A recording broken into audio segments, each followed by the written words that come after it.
process to make sure the rules of the House are obeyed and the process moves along smoothly. 4. The Committee of the Whole House examines the bill clause by clause, then sends its recommendations for changes to the House of Representatives. This is called the report stage. 5. The bill then passes to the third reading to allow a final opportunity for MPs to make changes before it is sent to senators in the upper house. 6 to 10. In the upper house, the senators go through the same steps we just described. If any changes are made, the bill has to be returned to the House of Representatives for their discussion and approval. Now, if the bill had started in the upper house, it would also have to be returned to them for approval of any changes made by the lower house. 11. Throughout the entire process, the bill is being checked by the Legislative Council. That's the Parliament's lawyer. But before the last step, a copy is sent to the Attorney General of Jamaica for final review and certification. 12. If all is well, the bill is sent to receive the royal assent from the Governor General as the representative of the Queen, Elizabeth II. The bill is now an Act of Parliament. The Act is gazetted, and the rights of Jamaicans are further preserved and protected by a new law.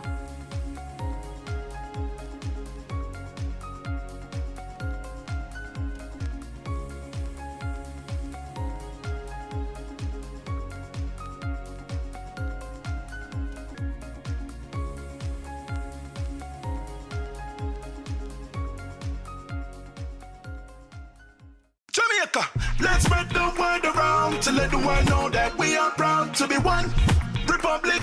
We on the road to republic. Well then, let's propel we nation moving forward in a new direction. True independence, that's the projection. No more dependency, it's the best plan. Yes, we know what's best for us, cause we want we country prosperous. So make we just pull together as the general public while on the road to republic. Jamaica, let's spread the word around to let the world know that we are proud to be one republic. We on the road to republic. A message from the Ministry of Legal and Constitutional Affairs. We on the road to republic. BGLC, the regulatory body. We regulate, you play without worry. We regulate, you play. BGLC, fair play when you play.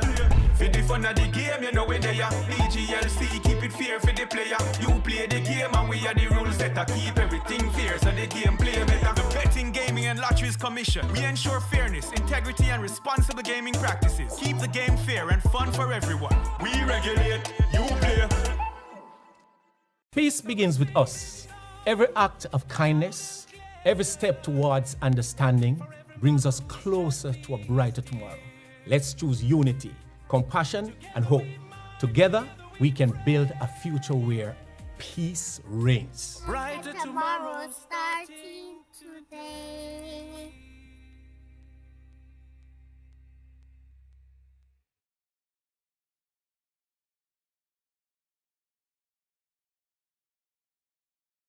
What is the role of a backbencher in government? I'm glad you asked.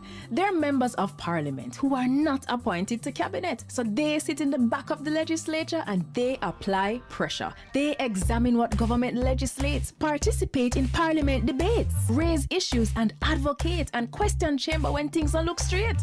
Backbenchers represent the constituents in parliament.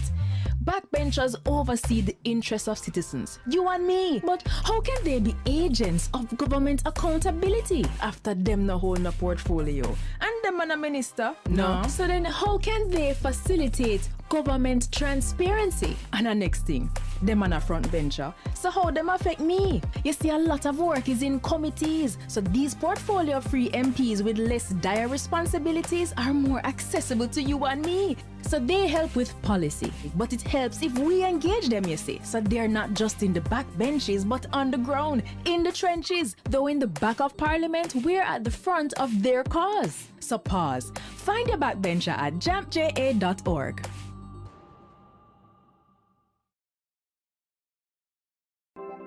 Jamaica, I can help you protect our citizens. Jamaica Eye will play a part in increasing your public safety. Jamaica Eye is part of an island-wide network of camera surveillance systems designed to increase the safety of you, our citizens. If you have a camera system outside your home or office facing a public space, log on to jamaicaeye.gov.jm today. Jamaica Eye, we're all connected. The Ministry of National Security, creating a safer and prosperous Jamaica.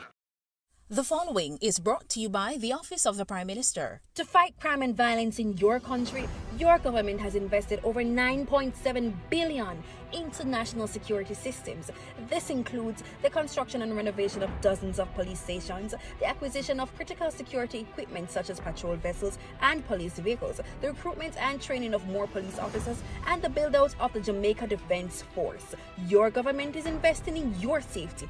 We are building Jamaica. The proceeding was brought to you by the Office of the Prime Minister.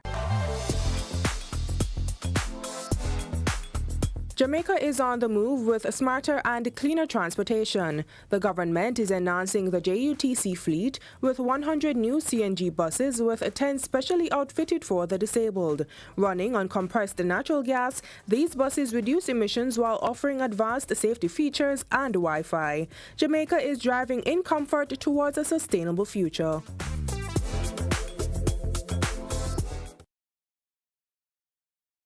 So who keeps our taxpayer money in check?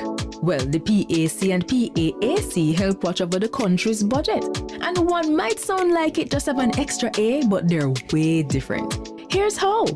The PAAC and PAC are two committees that watch the money. The Public Accounts Committee reviews government projects after them close. They do a post-audit check to see what problems arose with the costs and call officials to explain decisions that cause budget mismanagement. And then they recommend corrective action. So the problem will happen from when, not happen again. But what about the money we are spending right now? The PAAC. That's how Public Administration and Appropriations Committee pretty much means your money will protect as it happen, we check. While projects go on, things are accurate. As government spend the nation's budget, PAAC reviews it. They examine proposals and summon officials to find problems before them don't use it. So the PAC and PAAC are two parliamentary committees that watch over the country's wallet to protect the budget and keep it in check. And you can get involved. Just visit jampja.org.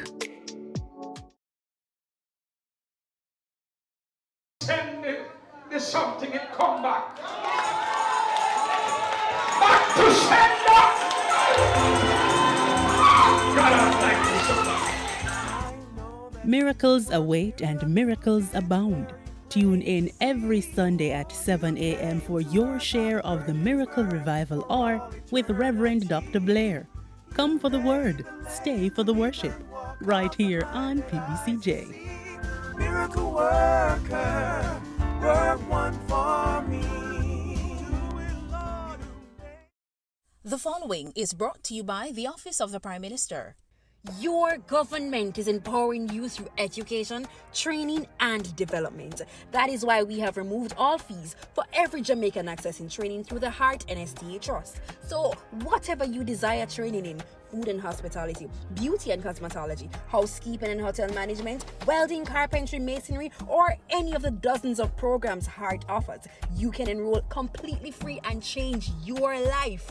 We are building Jamaica. The proceeding was brought to you by the Office of the Prime Minister.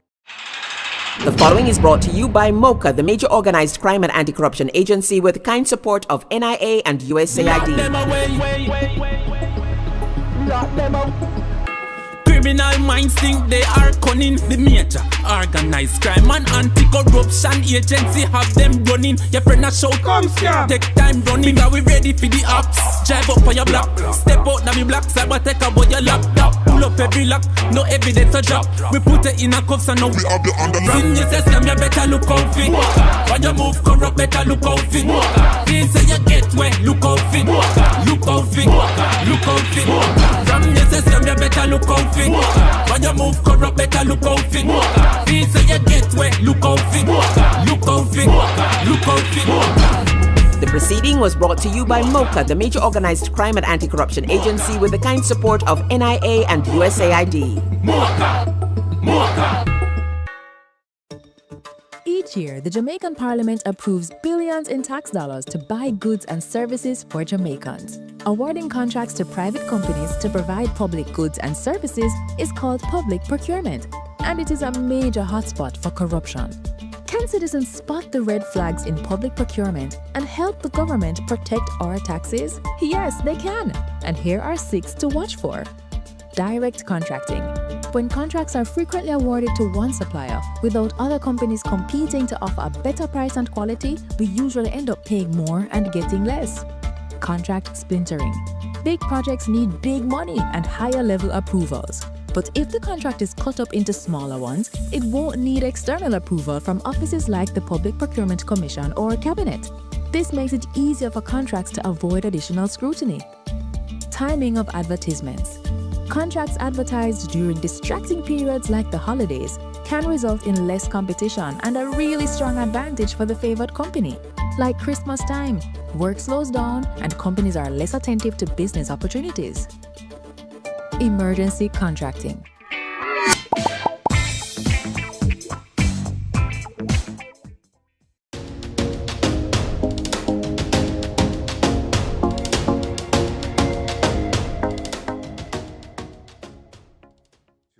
The purpose for which we are gathered here this morning. So I thank you for your patience. With us this morning, with this morning's attendance, we have Member Hilton and Member Phillips as well. We do have an apology from Member Jackson, who has indicated that he would appear online, provided there is a link, as well as Member Donovan Williams indicated that he would attend following a handover ceremony he has this morning. So we have gathered here this morning to facilitate the committee's examination as to whether flexible, hybrid, or remote work arrangements can serve as a practical tool to mitigate the economic effects of rising fuel prices while strengthening productivity, innovation, and of course, improve business continuity and enhance Jamaica's resilience to external shocks. We are all aware of the recent escalation of conflicts within the Middle East as it relates to the US-Israel war against Iran and how that has continued to affect global fuel prices. Disruptions to global oil shipping routes, they've certainly renewed concerns regarding international fuel prices and supply chains. Jamaica remains particularly vulnerable to these developments due to our heavy reliance on imported petroleum products. According to the brief that we received from the PIOJ, more than 80% of Jamaica's energy needs are met through imported petroleum. So fuel and lubricant imports account for approximately 23% of total imports in 2025. So given this exposure, any sustained increase in global oil prices is likely to affect transportation costs, inflation, production costs, household expenditure, and overall economic growth. So our committee's inquiry, therefore, will seek to determine whether flexible work arrangements can provide a low-cost and readily deployable mechanism to reduce fuel demand while maintaining productivity and service delivery. It also helps in the greater build-out of innovation and technology in Jamaica and ultimately production, economic growth as well. So I want to thank you all for your attendance this morning, and Member Main, who is joining us now, is right on time to lead us into prayer. Thank you, Member Main. Over to you.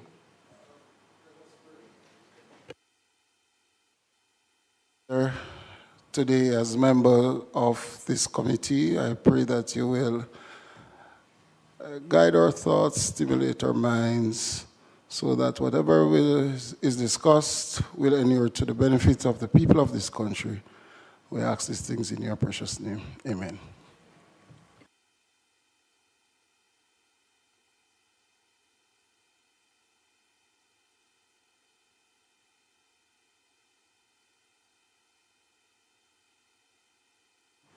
Thank you so much, Member. As it relates to the minutes before us, members, looking at the welcome opening remarks, procedural matters, the standing order reference term, 73C, discussions as it relates to the focus of this committee, the notations of the relevant agencies that we would wish to have before us, looking at related arrangements and other matters. I ask that the minutes be confirmed. Do we have confirmation? Chairman, as I look around, I'm the only member that was present at the last meeting. And having read the minutes, I can confirm that the minutes are accurate and suggest that we adopt the minutes. Minutes confirmed and adopted by Member Hilton. I recall, I suppose, I was at the meeting. Am I able to second the minutes? Well, you want to approve the minutes? Well, Member Main was briefed of the discussions that we had at the last meeting. So I'm sure he's able to second the minutes, having been so properly briefed. Yeah. Member Main? Yeah. So moved, Chairman. All right, thank you so much. Very well. So today we have members from the Office of the Prime Minister, the Planning Institute of Jamaica, the Caribbean Policy Research Institute, the Jamaica Manufacturers and Exporters Association, the Small Business Association of Jamaica, and of course the Ministry of Finance as well. Again, let me thank you all for joining us this morning. I would ask the members to identify themselves. We'll start with the Office of the Prime Minister. Gary Campbell, Office of the Prime Minister. Devon Sterling, ICT Authority, an entity under the Office of the Prime Minister. Then we'll have the members from the PIOJ. Wayne Henry, Director General, Planning Institute of Jamaica. James Stewart, Director Economic Planning, Planning Institute of Jamaica. Stephen Nugent, Senior Technical Advisor to the Director General, PIOJ. Good morning, Rochelle White, Principal Director for Social Policy Planning and Research at the PIOJ. Good morning, Deidre Coy, Director Human and Community Development at the Planning Institute of Jamaica. Pull it down to you. Nikisha Ayo Adi, Senior Economist and Planning Institute of Jamaica. Thank you so much to the team that is before us today. Might we ask the members from the Caribbean Policy Research Institute to note their attendance? Damian King, Executive Director. Thank you. Welcome, Mr. King. Members of the Jamaica Manufacturers and Exporters Association. Richard Coe, Vice President of the JMEA. Yes. Thank you for your attendance. From the Small Business Association of Jamaica. Kevin Fred, the Secretary of SBAJ. Good morning, Denise Williams, Second Vice President, SBAJ. Good morning, Andrew Livingston Prince, Member, SBAJ. Thank you so much. We've noted your attendance. And members from the Ministry of Finance. Good morning, Darlene Morrison, Financial Secretary. Morning, Wayne Jones, Deputy Financial Secretary, Strategic Human Resource Management. Morning, Loy Walters, Principal Director, HR Policy and Information, Ministry of Finance and the Public Service. All right, thank you so much. We have also received presentations from each of you. I will call upon the members from the Office of the Prime Minister if you could go through your presentation or to highlight the key points of your presentation for the benefit of the other members who are here, as well as for the benefit of Jamaicans who will no doubt see your presentations and will be guided by the recommendations noted. Thank you.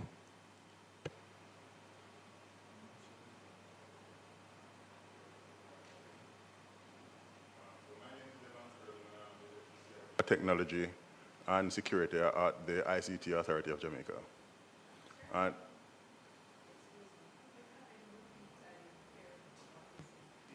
I'm sorry, could you repeat your name for the benefit of our stenographers? Hansard Records. Devon Sterling. Right, and I'm from the ICT Authority. And with me, I have Mr. Gary Campbell from the OPM. So the ICT Authority, we are actually the government service provider when it comes to ICT. So I guess that's why we are here, right? And we were asked to look at, the possibility for remote, hybrid, and flexible work from the technology standpoint. So that's where I'm going to be approaching it from this morning. Can move to the next slide. All right, why this matters. And essentially, we need to be able to operate. The government needs to be able to operate in the event that really and truly people cannot move, but are restricted to their homes.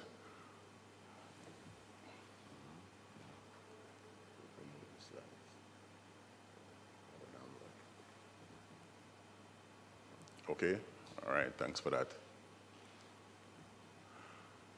And we were recently reminded, relatively recently, when we had the COVID pandemic, why this is important, right? We saw that, we were forced to work from home, those of us who could, and it showed up that we had serious work to do, in this space to allow government, and not just the government, but the private sector as well, but we are here concerned with government to function, to serve its people in the event of any kind of situation, be it natural disaster, or in this case, I don't know if you'd call it an act of God, but it's certainly not.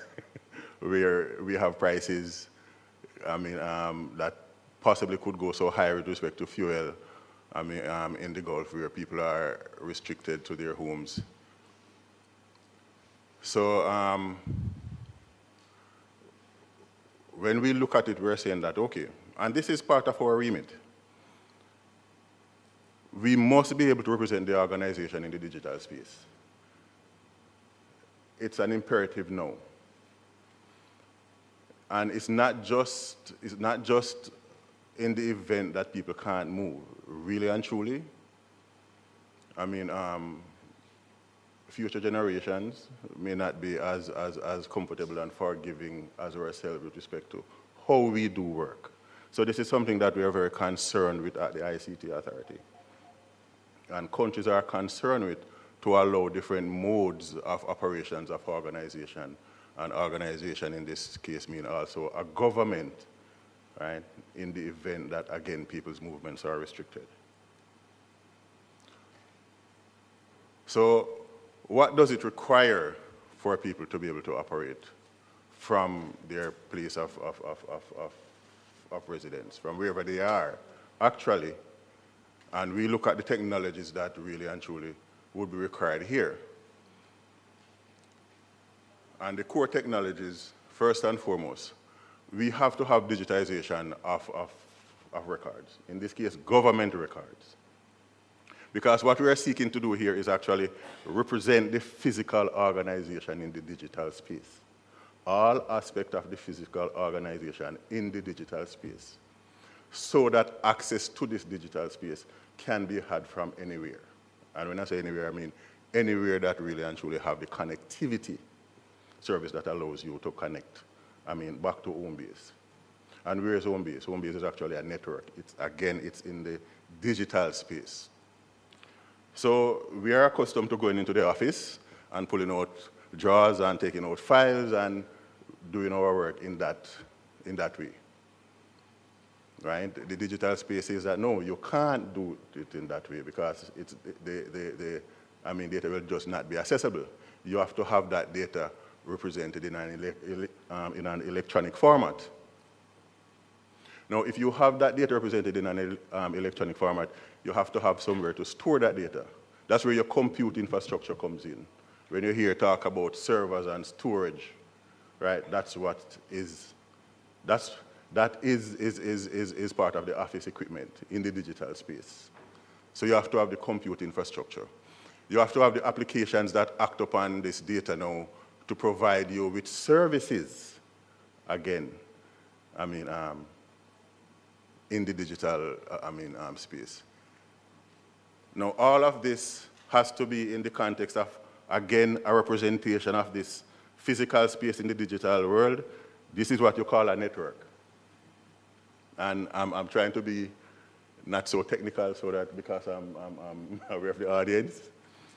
But a network in the digital space is really and truly a representation of an organization. The office building and the equipment and tools within that office building.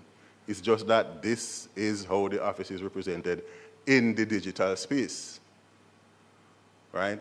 Now, if you have this organization in the digital space, you must be able to secure it, right? The physical space, you have the security guard at the door, to prevent people from coming in who are not authorized. You have physical restriction of data. In the digital space, you have to have the same thing. And this is where that cybersecurity and that security layer comes in, right? You have to have connectivity. So if people are going to be staying from their home and working, meaning that they're going to be staying from their home, logging into that network, right, so that they are able to do meaningful work, they have to have connectivity. That's where the Digicel and the cable and wireless and the island network comes in. And for the government, GovNet, which we are actually working on. Right? Now, government is a bureaucracy, and I'm not saying that in a bad way, but it actually is a bureaucracy. Right? There are real strictures around how things are done, who do what, and when. Now, one of the key things here is signing. Every government office requires people to sign to approve, right? Now, in the digital space, how do you do that? Electronic signature. If people can't come into the office to sign, then you have to provide them with the means where they can sign, and people can be assured that this is John Brown who has signed off on it. That's electronic signature, and that's where we're going to have some challenge, but it is already work that is in progress, but the mindset here is critical. It has to change. Because even though the Ministry of Finance will tell you that we have an electronic act that was passed, you still have the owners of data and information who operate under their own statute, and they may interpret their statute to mean that someone has to physically come in and sign. Wet signature, we call it. Right? So the central message here, really and truly, is that the organization has to be represented in the digital space to allow for this flexible and remote work that we're speaking of.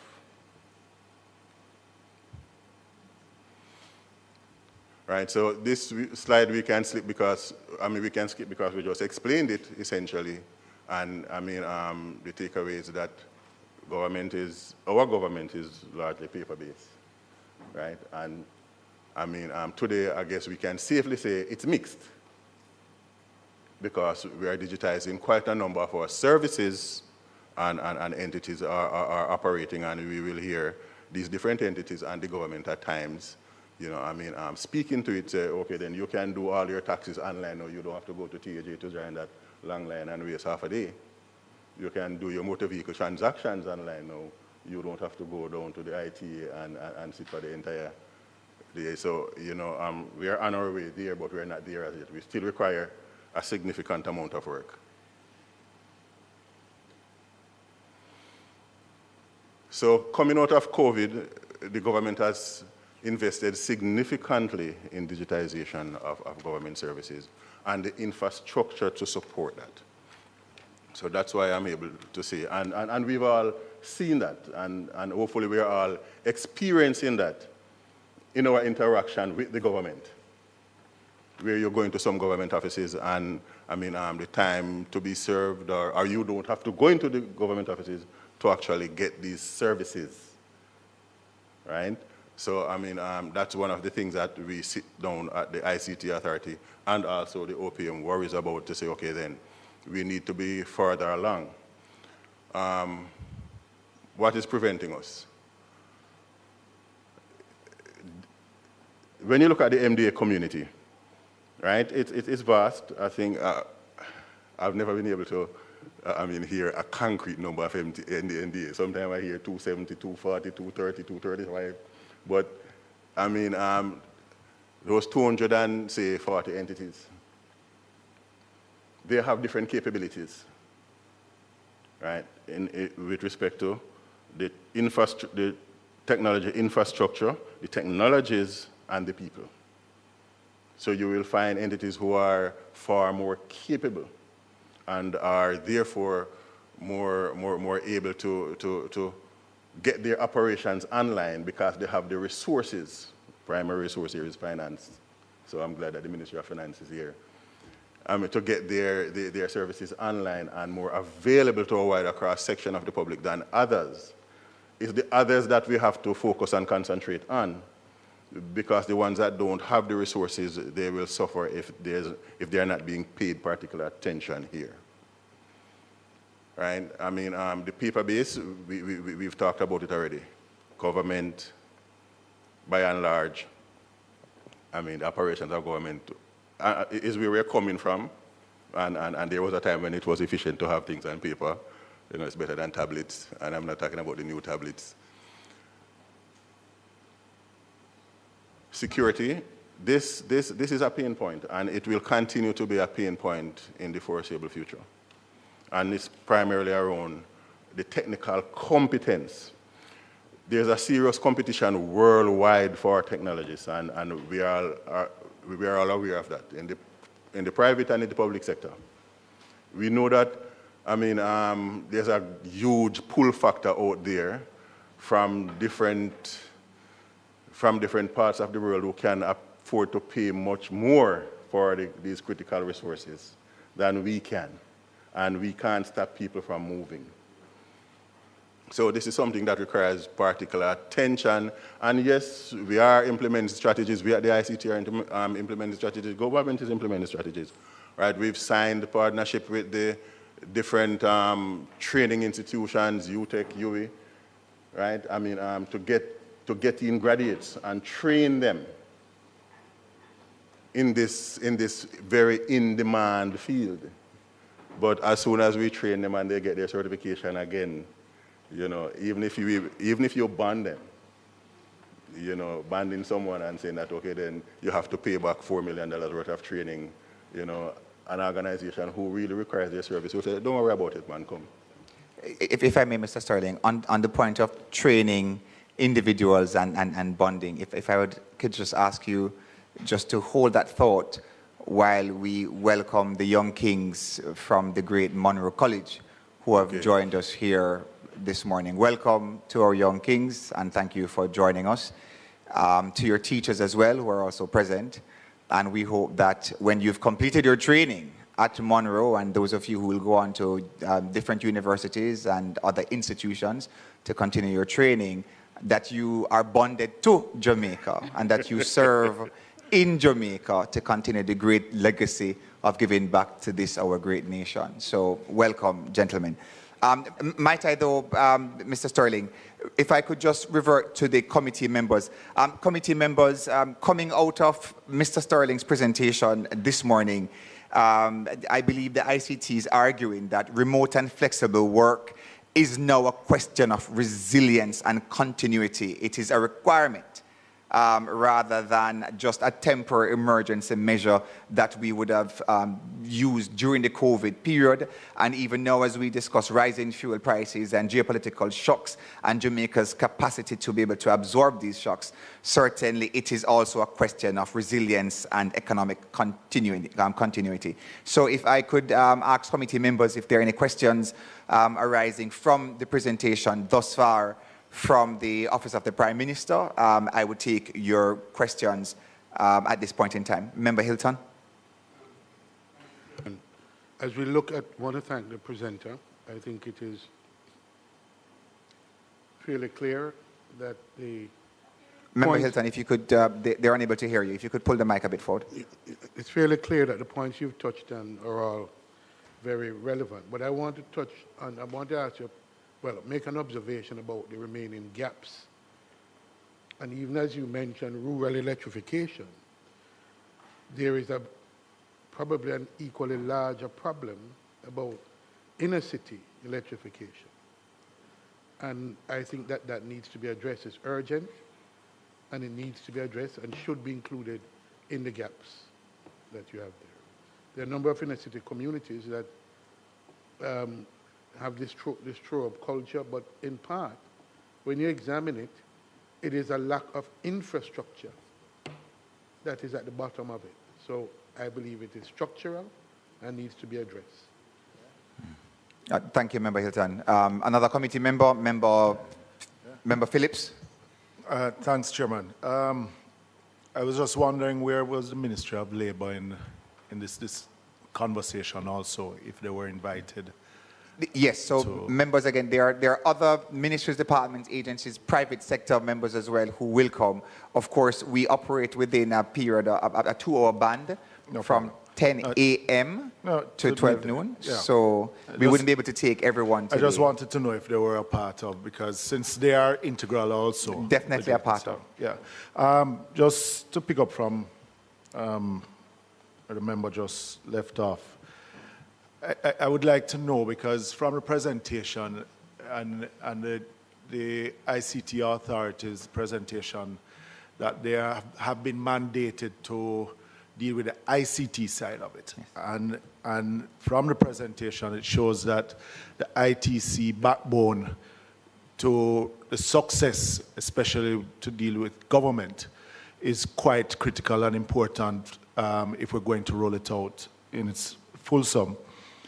But which ministry is in charge, or have you been given the mandate to roll out that ICT backbone right across government to ensure the success of this flexi-work arrangement that we're speaking about? Because in your presentation, it basically speaks about what I would term a hodgepodge, different agencies, departments, and ministries having different levels of infrastructure. But, you know, have we embarked right across government with the digitization of documents? I am picking up also that legislation is also lagging behind what is needed. The e-signature, still having persons having to come and do a physical signature. So what's the use of having the e-signature if you still need a physical signature? But have you been mandated by central government to roll out, and if not, then which ministry is in charge for dealing with it? Because if we, Chairman, deal with it in a way that, yes, this is something that we need, but there is not a targeted approach that we need to get digitization by X time, legislation following that, the rolling out of the infrastructure in the MDAs at the same level, then we won't have a fulsome rollout of this, and what it will be is just a grand announcement without having the actual utilization of what it is that we're trying to seek. Thank you so much, Member Phillips. My summation from what the ICT department has indicated out of the office of the Prime Minister is that the government has invested heavily in a general digitization program, and also that there is now a push to examine minimum digital readiness standards across the different ministries, departments, and agencies. Is that correct, Mr. Sterling? Yes, yes, Chair, that is All right. correct. Thank you so much. And the second part? I'm just asking, what is that minimum? Because he in his own presentation, he said that the success to it is the digitization of documents. If you're going to have persons working from home or remotely anywhere, instead of pulling out a drawer, in your own words, the success is for the digitization. So what is that minimum, and where would that minimum carry us? Because, Chairman, All right, thank you, Member. Mr. Sterling, if you could just indicate to our colleague, if you could indicate 3 basic minimum requirements. I know you had indicated in terms of technology and legislation reform and so forth.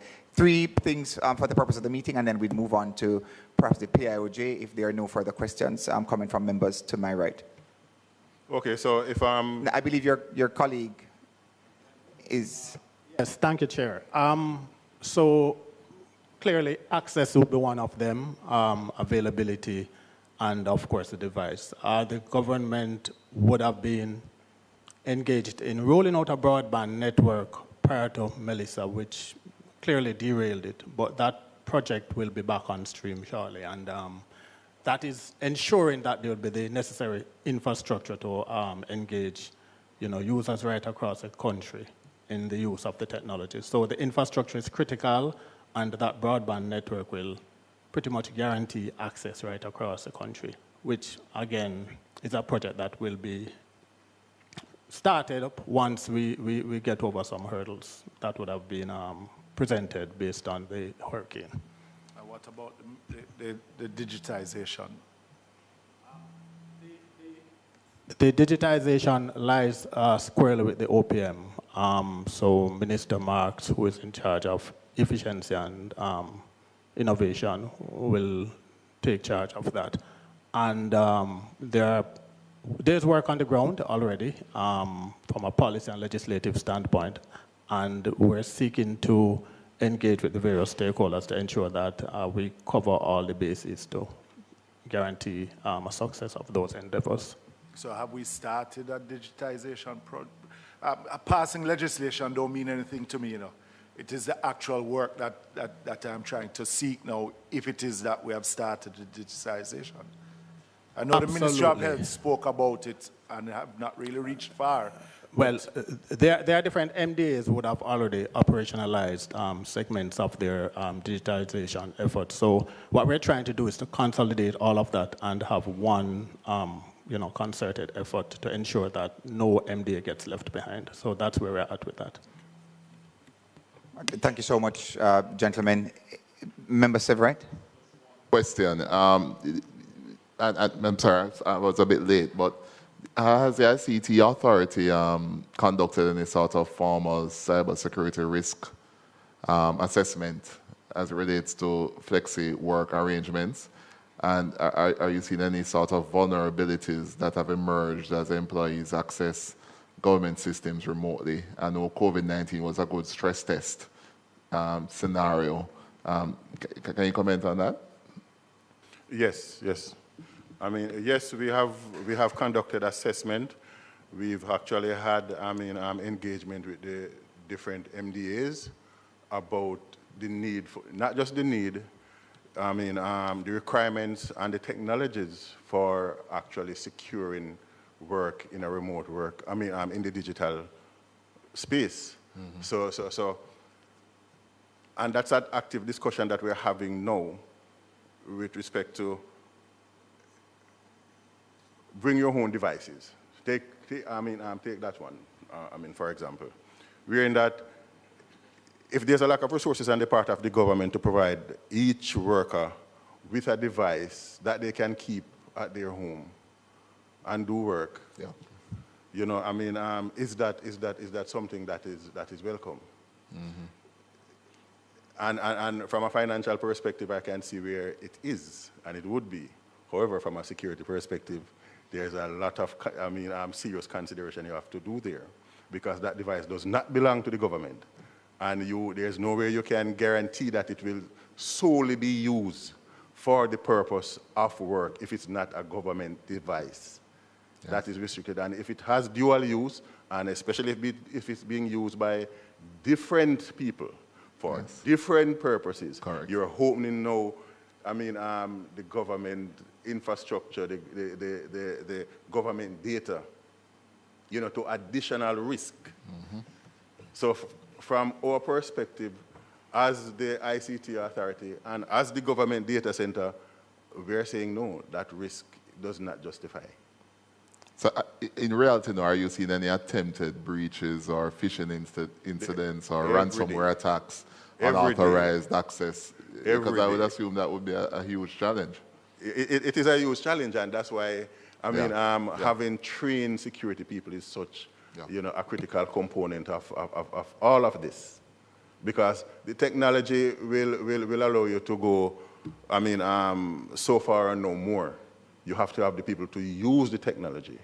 And that's becoming a critical challenge, not just for government, but for the private sector as well. All right, thank you, gentlemen. So it is clear, again, coming out of the presentation, that whilst the government has made great inroads and advances are taking place generally in the digitization process, that there's still several challenges that we must surmount.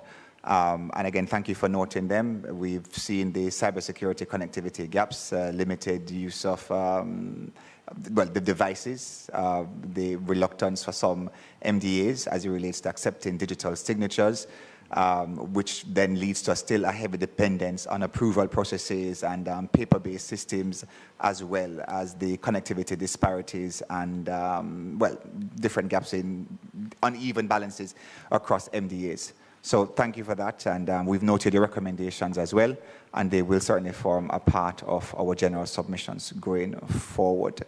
Unless there are no further questions as it relates to the ICT. Mind you, we may invite you back, because again, the discussions are really lengthy to be had. But we'll move now to the PIOJ. I have seen from your brief that your core position is that hybrid work arrangements offer the most balanced approach to reducing fuel consumption while maintaining productivity and employee engagement. If you could elaborate in your presentation. Thank you. All right, thank you very much, Chairman, members of the committee, ladies and gentlemen, good morning again. I'm Wayne Henry, Director General of the Planning Institute of Jamaica, PIOJ. And again, we are joined by Mr. James Stewart, Principal Director, Economic Planning and Research Division, Mrs. Rochelle White, Principal Director, Social Policy Planning and Research Division. Ms. Stevan Nugent is a Senior Technical Advisor to the Director General, Chief Policy Analyst. Ms. Deidre Coy, Director of Human and Community Development Unit, and Dr. Nikisha Ayode, Senior Econometrician in the Modeling and Research Unit. On the heels of the devastating impact that Hurricane Melissa had on Jamaica's economy, we are now presented with another challenge, and that of the recent global fuel crisis arising from the current conflict between the USA and Iran. Due to the potential widespread negative impact of the heightened fuel prices, countries are being forced to consider strategies to mitigate impact. And so deliberation today is very timely, as the issue is central to both economic resilience and the daily lives of Jamaicans.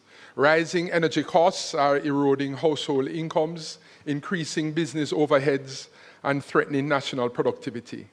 Against the backdrop of several global shocks and natural disasters, non-traditional workplace practices have evolved in response. These new practices, generally referred to as flexible work arrangements, have emerged globally not merely as a convenience, but as an option within a basket of strategies and strategic responses to these shocks. And this approach aligns with our broader vision of resilience, that of mitigating immediate shocks while laying the foundation for a more adaptive, efficient, and competitive economy. Today, we've been asked to discuss how alternate work arrangements can serve as a mitigation strategy against the impact of ongoing fuel crisis spurred by the Middle East conflict. Given Jamaica's heavy reliance on imported petroleum, any measures that reduces fuel consumption can have significant benefits for households, businesses, and the wider economy. They can reduce costs for households and businesses, ease pressure on foreign exchange resources, and improve our ability to withstand external shocks. I'll begin by examining Jamaica's fuel vulnerability, then review the different work arrangements available, assess their economic and social implications, and conclude with recommendations that can support sustained productivity and income security in an increasingly uncertain global environment. Within the context of fuel price shock, it is important to understand the scale of Jamaica's exposure to global energy markets. Jamaica remains highly dependent on imported petroleum products, with more than 80% of our energy needs being supplied by imported fuel. And the chart shows the share of fuels and lubricants imported between 2019 and 2025.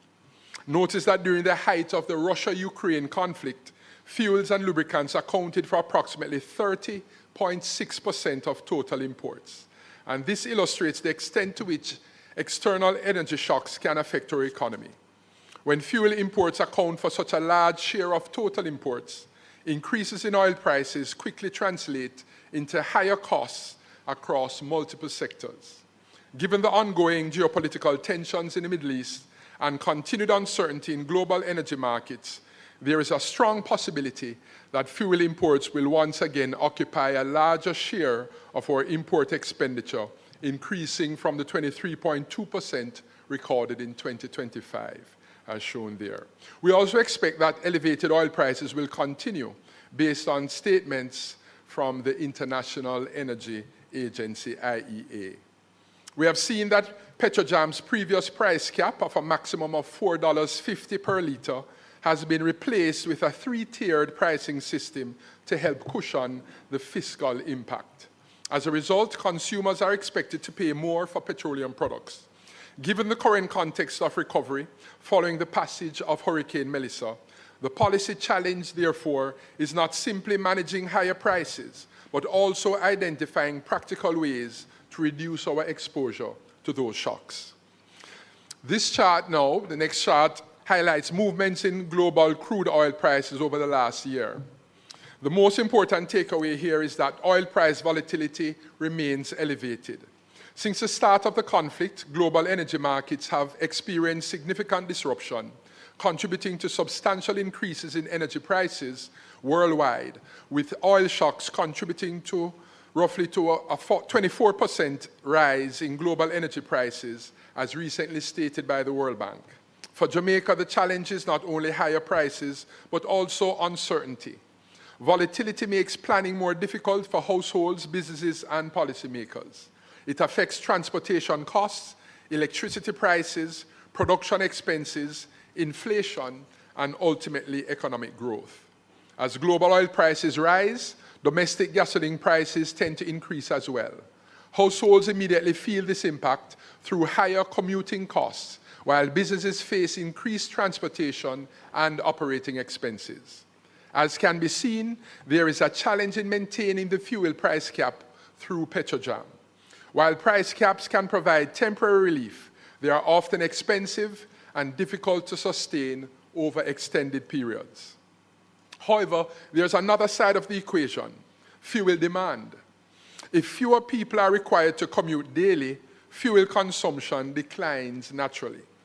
This reduces pressure on households, lowers transportation-related costs, and decreases national demand for imported fuel. This is where flexible, hybrid, and remote work arrangements become relevant.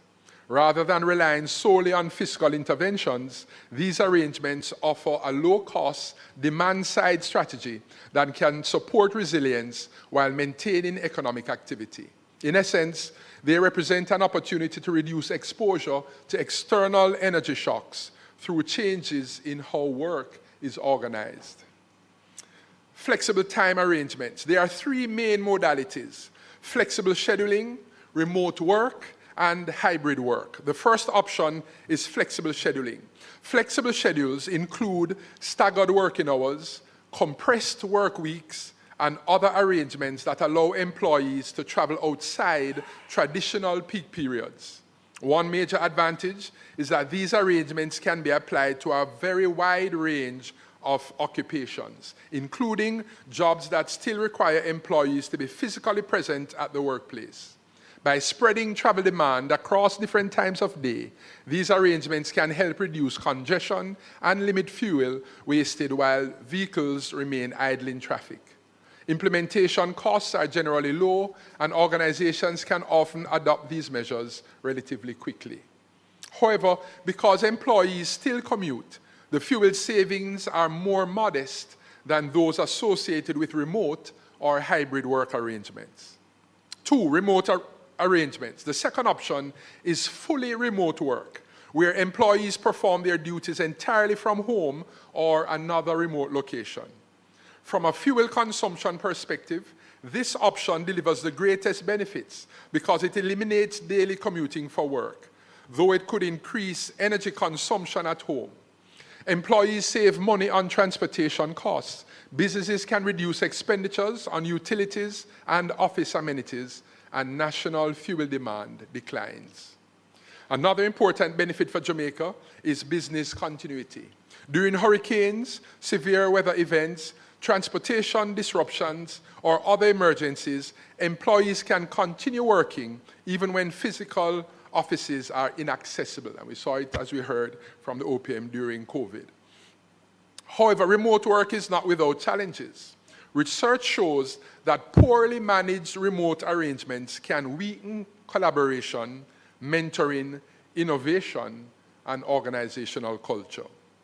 Junior employees may lose valuable opportunities for informal learning, while some workers may experience isolation or burnout. A number of us during COVID were working some serious hours. As a result, while remote work offers substantial fuel savings, it may not represent the most effective long-term arrangement for every organization. The third option is hybrid work, which combines remote work with scheduled in-office attendance. Many researchers and organizations increasingly view hybrid work as the optimal middle ground because it captures many of the advantages of remote work while preserving opportunities for face-to-face collaboration. Employees commute fewer days per week, reducing fuel consumption and transportation costs. At the same time, regular office attendance preserves opportunities for collaboration, mentoring, teamwork, innovation, and organizational culture. Studies generally indicate that hybrid arrangements have limited negative effects on productivity or promotion outcomes when implemented effectively. The primary requirement is effective coordination. Organizations must establish clear schedules and expectations to ensure that collaboration occurs when needed. Overall, hybrid work appears to offer the strongest balance between efficiency, resilience, employee well-being, and organizational performance. Looking at the economic benefits, having reviewed the different work arrangements, let's now turn to the broader economic implications. At the household level, reduced commuting lowers transportation costs and increases disposable income. At the business level, organizations may experience lower operating costs and improved continuity during periods of disruption. At the national level, reduced fuel consumption lowers import demand and inflationary pressures, eases the demand for foreign exchange resources, and can contribute to a stronger balance of payments position. Collectively, these outcomes contribute to a more resilient economy that is better equipped to withstand external shocks. While the potential benefits are significant, successful implementation requires careful management of several risks. First, not all sectors can benefit equally. Many occupations in agriculture, manufacturing, construction, and segments of retail require physical presence and therefore have limited scope for remote work. Second, businesses, both formal and informal, that depend on daily commuter traffic may experience reduced demand. And we saw that during COVID, that there was a real concern, particularly from those dependent on the transactional nature of engagements. There are also organizational considerations.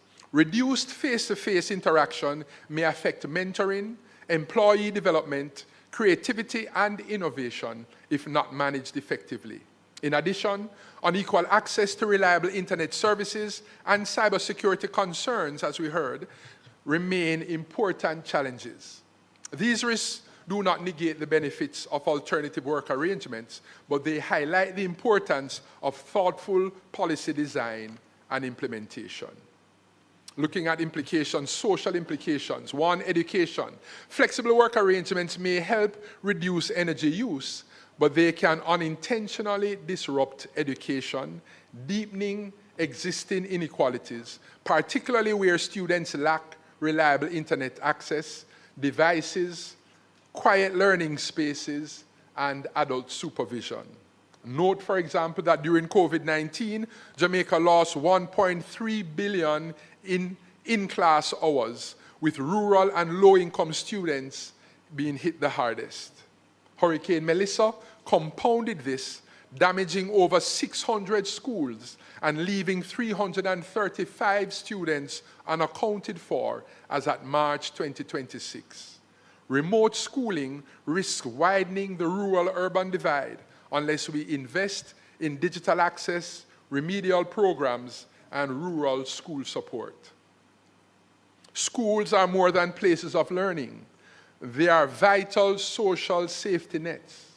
They provide meals, supervision, mentorship, peer interaction, and welfare monitoring. Remote or hybrid schooling weakens these supports, leaving vulnerable children exposed.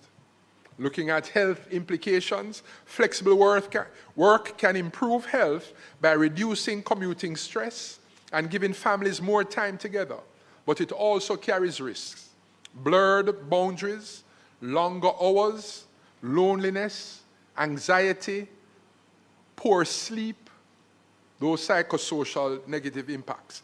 A 2022 review found physical activity dropped by 34.7%. Sedentary behavior rose by 66.7% among remote workers. For Jamaica, this is especially concerning given the high burden of non-communicable diseases, NCDs. Health gains are possible, but only if we actively manage the risks. In terms of gender implications, remote work often intensifies gender imbalances in caregiving. Survey data shows 46.1% of remote workers cared for children, and most, that's 83.4%, were women. Challenges included child care, that's 9.3%, and home duties, 8.2%. This imbalance leads to stress, exhaustion, reduced productivity, and reinforces inequality. Policymakers must be cognizant of unpaid care work to ensure flexible arrangements don't deepen gender inequities. Taking together these four themes, education, student support, health, and gender, demonstrate that flexible work arrangements are not solely an economic consideration, but a broader social imperative. Flexible work arrangements are not new to Jamaica. The Employment, Flexible Work Arrangements Miscellaneous Provisions Act of 2014 establishes the legal framework for this type of work modality. However, it is limited in scope, focusing mainly on hours and days of work. There is a need to incorporate broader work modalities to include remote and hybrid arrangements. This facilitates business continuity and resilience against shocks affecting the workplace. Energy security is also central to resilience. By investing in solar, wind, and hydro, Jamaica reduces dependence on imported fossil fuels. And then finally, as we're closing out, investing in digital infrastructure and broadband. As we heard, reliable internet should no longer be seen as optional. And as our colleagues have rightly said, it's essential for participation in remote and hybrid work. Rural areas must be prioritized to avoid deepening inequalities. Cybersecurity investments will protect systems as digital work expands. Technology-enabled work requires new skills. We must expand digital literacy and capacity building programs so workers can thrive in remote environments. This ensures inclusion and strengthens national productivity. Together, these recommendations build long-term resilience, strengthen productivity, and prepare Jamaica for future shocks.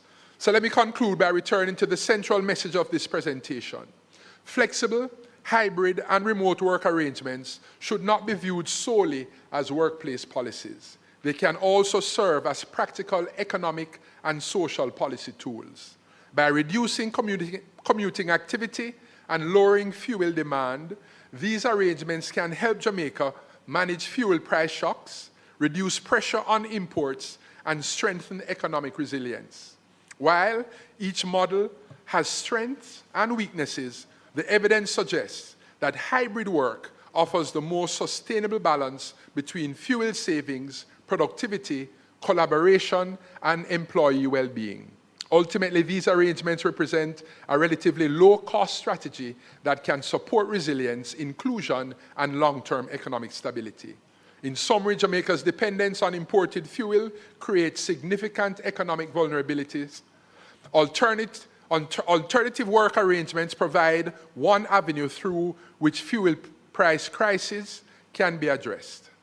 To make flexible work sustainable, however, we must balance energy savings with strong safeguards for education, child protection, health, and gender equity. Thank you.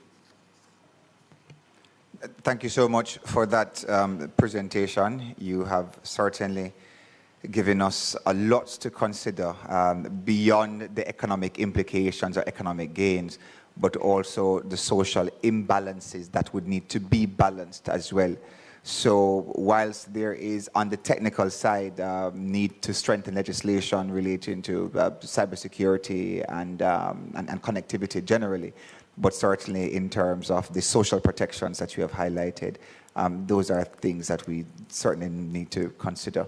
I will move now for questions and or comments from members to my right. Member Sivrite, you have the floor. Thank you, Director, and thank you for that expansive presentation on the issues. I wanted to know, has the PIOJ or will you seek to quantify how much fuel consumption Jamaica could realistically reduce through wider adoption of flexible and hybrid work arrangements in the public and even the private sectors? For example, what percentage reduction do you think or will you seek to assess in daily commuter trips would be required to produce a meaningful reduction in national fuel imports? Is it 1%? And so it may be negligible, or could it be more? I'm curious. Thank you, member. That's a very good question. It is, we wouldn't have that now. It's something we could explore. You can, at a high level, realize the value in terms of cost savings, in terms of import expenditures that would be saved as you reduce the demand, and that you can get more readily. But your question is a more precise one that says if you pinpoint to the macro level, we would have to explore some more, and likely in collaboration with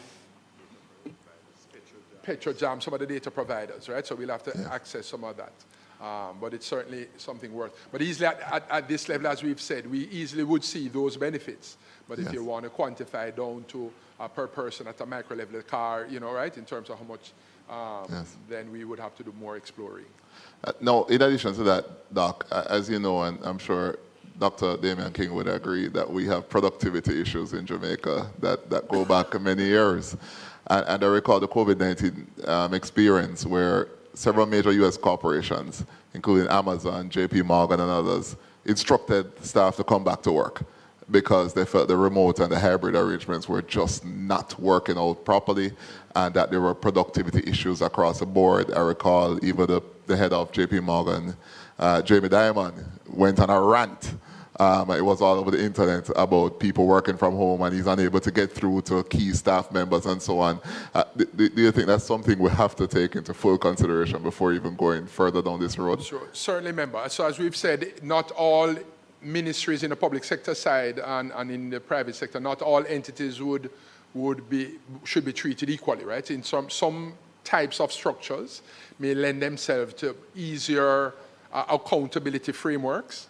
Certainly during the COVID period, when in the public sector, ministries, departments, agencies, as we had to work remotely, the cabinet secretary at the time was careful to hold us accountable to accountability frameworks to ensure that we are able to have connectivity with and contact our team members.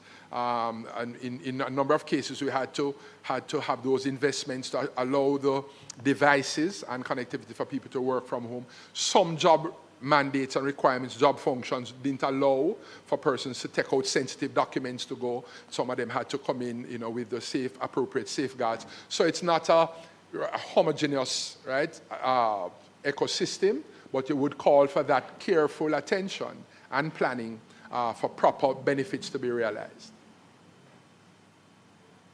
All right, thank you, gentlemen.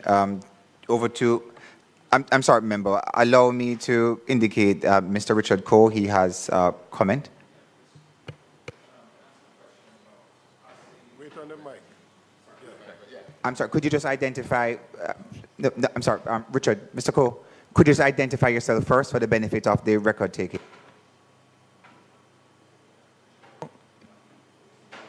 Just press it once. Just press it once.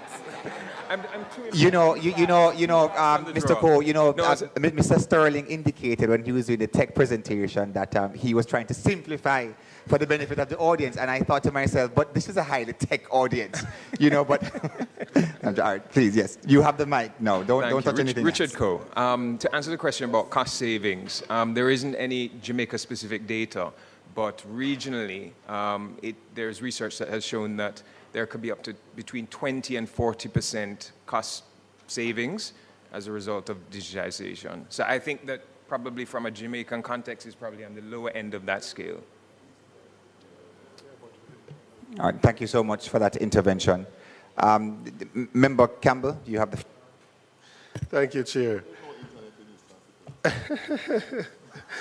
Thank you. I thank you for the presentation, Sir Henry. I just wanted to know, do you at the PIOJ have any data on what the savings was in relation to fuel consumption during the COVID pandemic?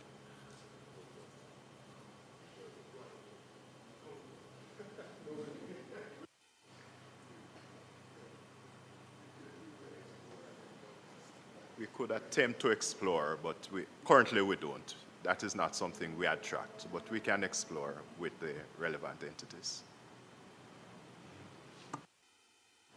Yes, I would recommend that you do explore it, because that would give us an indication as to at least a ballpark figure what we can look at if we were to implement the flexible work arrangements. My second question is in relation to whether or not any assessment has been done looking at production versus consumption of energy, because it would appear to me that there would be a finite amount that you can save with the flexible arrangements, because as you have said, there are some areas that will not benefit from it. And it would seem that with things outside of our control internationally, that there would be a limit to what the savings would be from just moving to a flexible work arrangement. But that if we were to focus more on the production side of it, to see how we can generate the energy at a cheaper cost, that seems to me that you might end up with a greater saving if you were to focus more on production and not only the consumption side of the equation. The next question, with all the concerns that you would have expressed with some retailers and others, do we know if there is actually a net benefit? Do we know if there's actually a net benefit from the flexible arrangements? Because it will affect, as you have said, some industries. And I'm just wondering if we're being data-driven in how we're approaching, so whether or not there is a net benefit. And then my final question is an increase of 66.7% in sedentary lifestyle is alarming to me, right? And I think that is, in and of itself, enough reason to pause and to dig a little bit deeper into the issue, because as much as people think that the main killers in Jamaica are murders and those things, it's actually not. This is the non-communicable diseases. And with an increase of 66.7%, that could cause an explosion of an already volatile situation in terms of hypertension, diabetes, and all of the sequelae that flows from that. And so I think that should trigger further assessment. And finally, I know I said finally before, but Chair, I just wanted to read something from the minister in the office of the Prime Minister with responsibility for technology. In his contribution to the sectoral debate on Jamaica's cybersecurity posture, the honest assessment, that's the title of it. It says, and I quote, "Madam Speaker, Jamaica is on an active, escalating cyber attack. In 2025 alone, there were more than 49 million cyber attack attempts on Jamaica, up from 12 million in 2022. Critical government systems and institutions have been targeted and breached. A data breach on a major government digital platform exposed the personal information of hundreds of thousands of Jamaicans. These are not warnings, these are results. And a 2020 assessment of Jamaica's national cybersecurity maturity rate is at just 40% of the maximum score, against the regional leaders' 70%. The gap is real, it is structural, and it must be closed," end quote. That seems, again, quite an alarming statement being made by the minister who is in charge of technology as to our vulnerability to cyber attacks. There seemed to be a fourfold increase between 2022 and 2025. And so I think that too should play a central role in our arrangements going forward.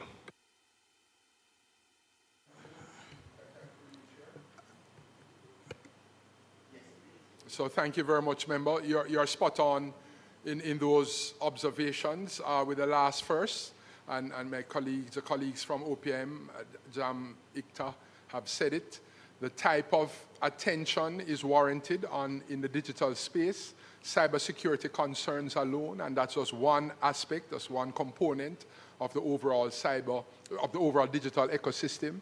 But it warrants, if you don't protect yourself, you'll be paying much more in terms of trying to recover, as we know. And so the message needs to be promulgated, the types of investments, as we are seeing now, and the attention around AI policy, things that are being developed now, we think very warranted, as you've said.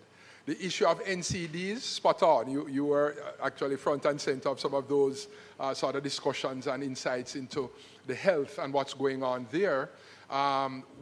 When you look at the concerns with non-communicable diseases, against the backdrop or in the context of an aging population, we have some real concern.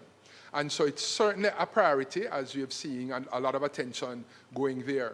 And so the issues and analysis warrant holistic assessment, not just simply saying there are benefits economically of moving in one direction. You have to look at those social implications and treat it, because if not done properly, you can have a social cost outweighing an economic benefit. Right? So there are many issues that are brought in. And so, you know, we've seen countries, more advanced countries, and even that were first movers in sort of the technology for children, and children learning online, and even beginning to reverse policies and pull back because of they're seeing the effect it's having, particularly on the children's age 5 and under, in terms of the negative outcomes. So there's a lot more to be considered.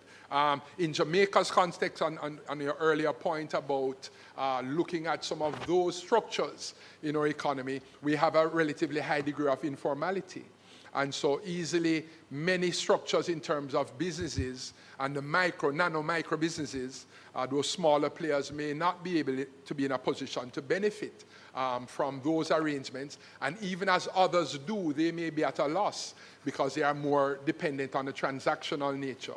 The vendor on the side of the road, the craft persons need people to come out and to be present, the people, the taxi drivers, many things. So it warrants, as we'd imagine, that sort of holistic look to see in what ways that we can, if properly done, if you don't say simply flexible, everybody implement flexible. You may have no benefit because the times don't coincide.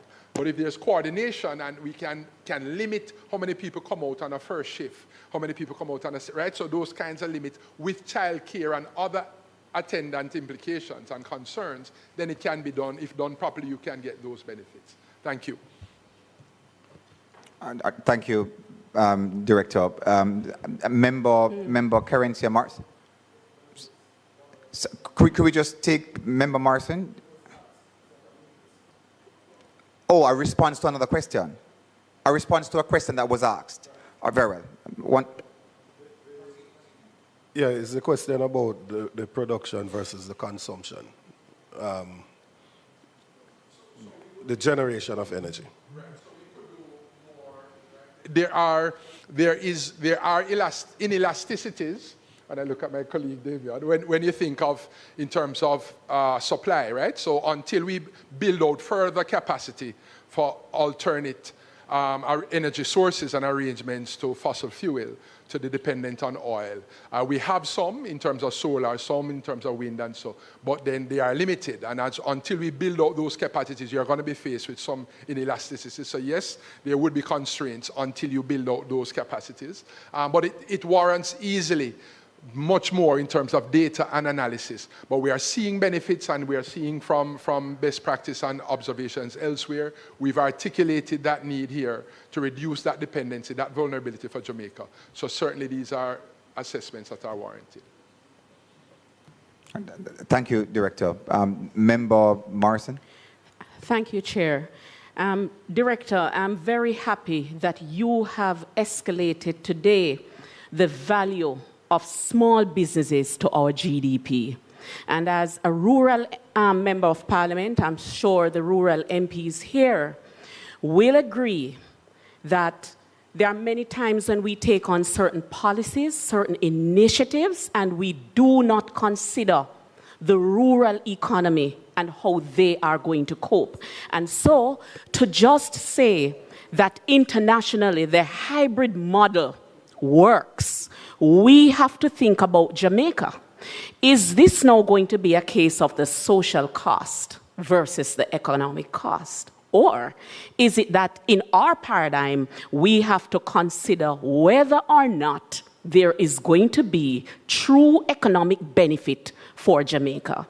You have enumerated the socioeconomic impact, and we have to continue to bear in mind the gentle, the sensitive ecosystem on which Jamaica functions. So anything that disrupts that system could very well throw us off our trajectory and probably, and I'm using the JPS term now, shut down our grid. And we can't afford for that to happen any at all. So it could be a case, yes, we save on this or we save on that, but it could be ruinous to small businesses, small industries. So how are we going to strike the balance? It's not just okay to say the hybrid model offers the most sustainable balance. Sustainable balance for whom?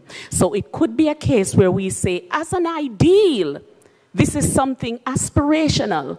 But having gone through COVID, having seen what happens when school is out, when it is summertime, and there are many constituents who they provide the school with chicken, they provide the school with benefits, they have a tuck shop there, and we watch those persons for 2 or 3 months, they do not earn at all.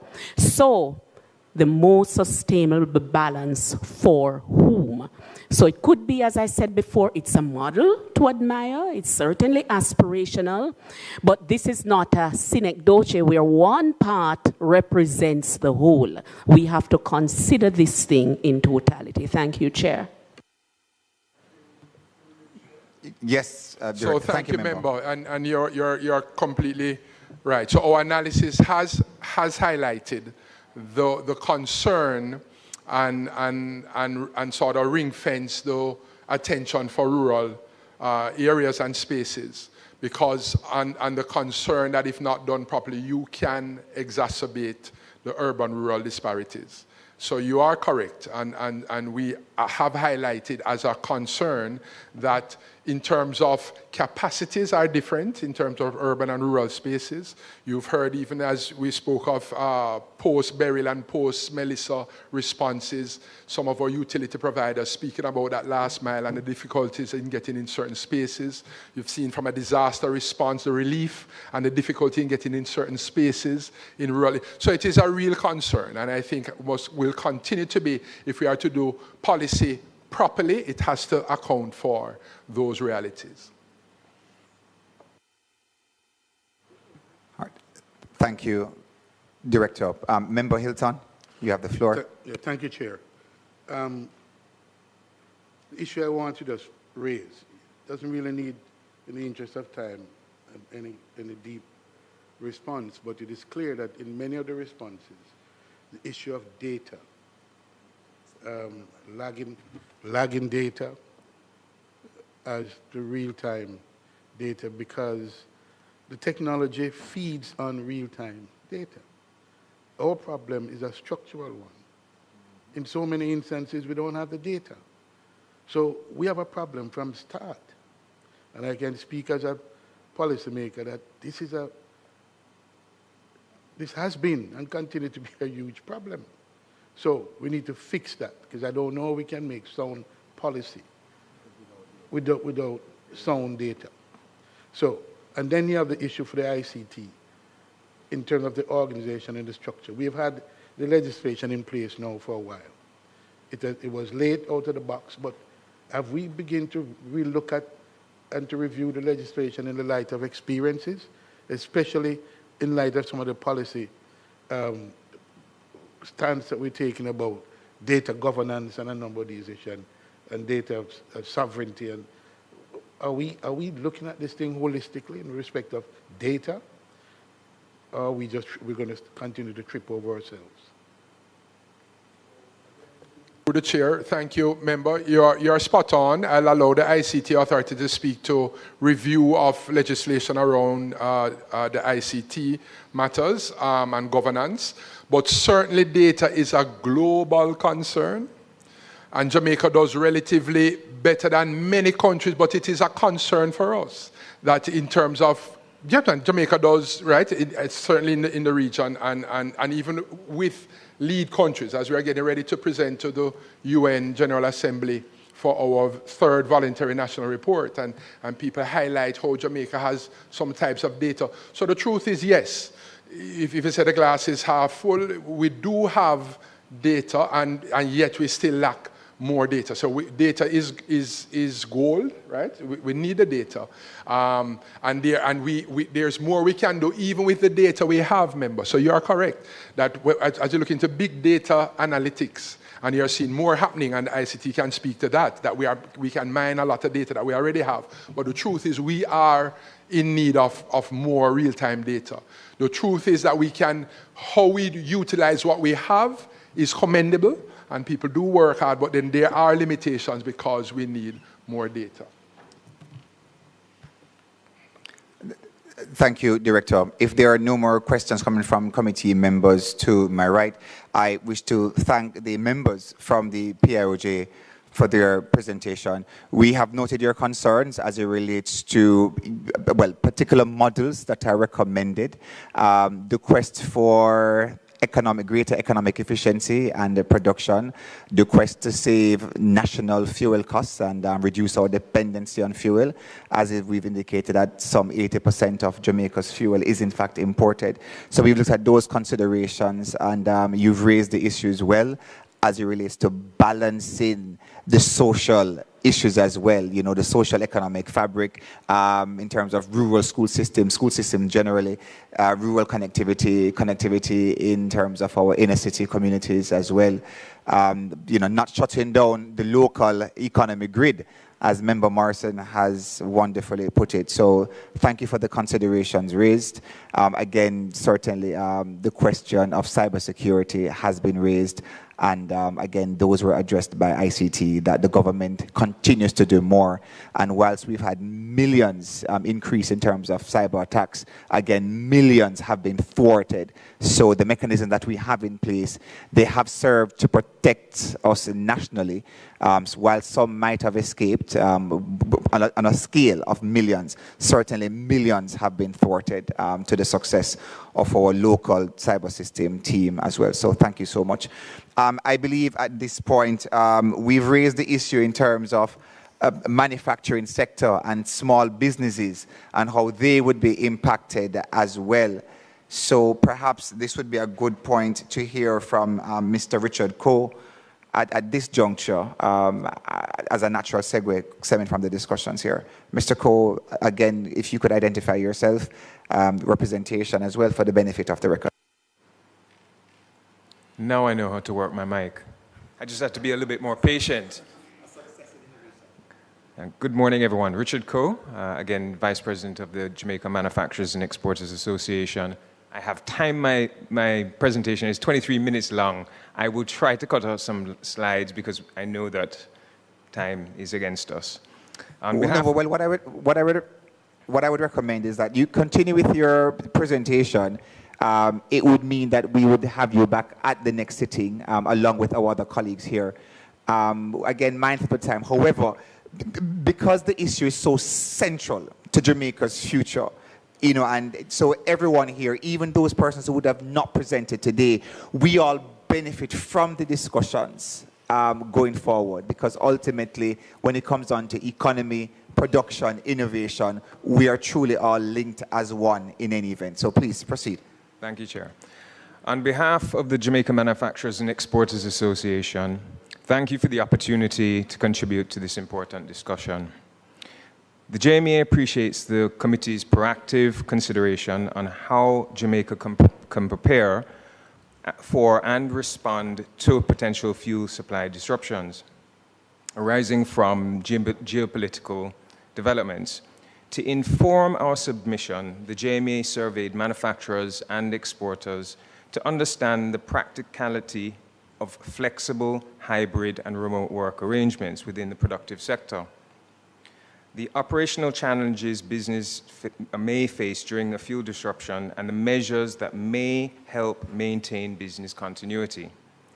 Our presentation today seeks to share those findings, highlight the implications for manufacturing and export-oriented operations, discuss relevant lessons from CARICOM, and outline considerations that may support Jamaica's resilience and competitiveness during periods of energy uncertainty. Go to slide 2, please. The JMA is Jamaica's lead. Oh, this is what I'm supposed to see. I am really deficient today. Apologies. All right, the JMA is Jamaica's leading representative organization for the productive sector.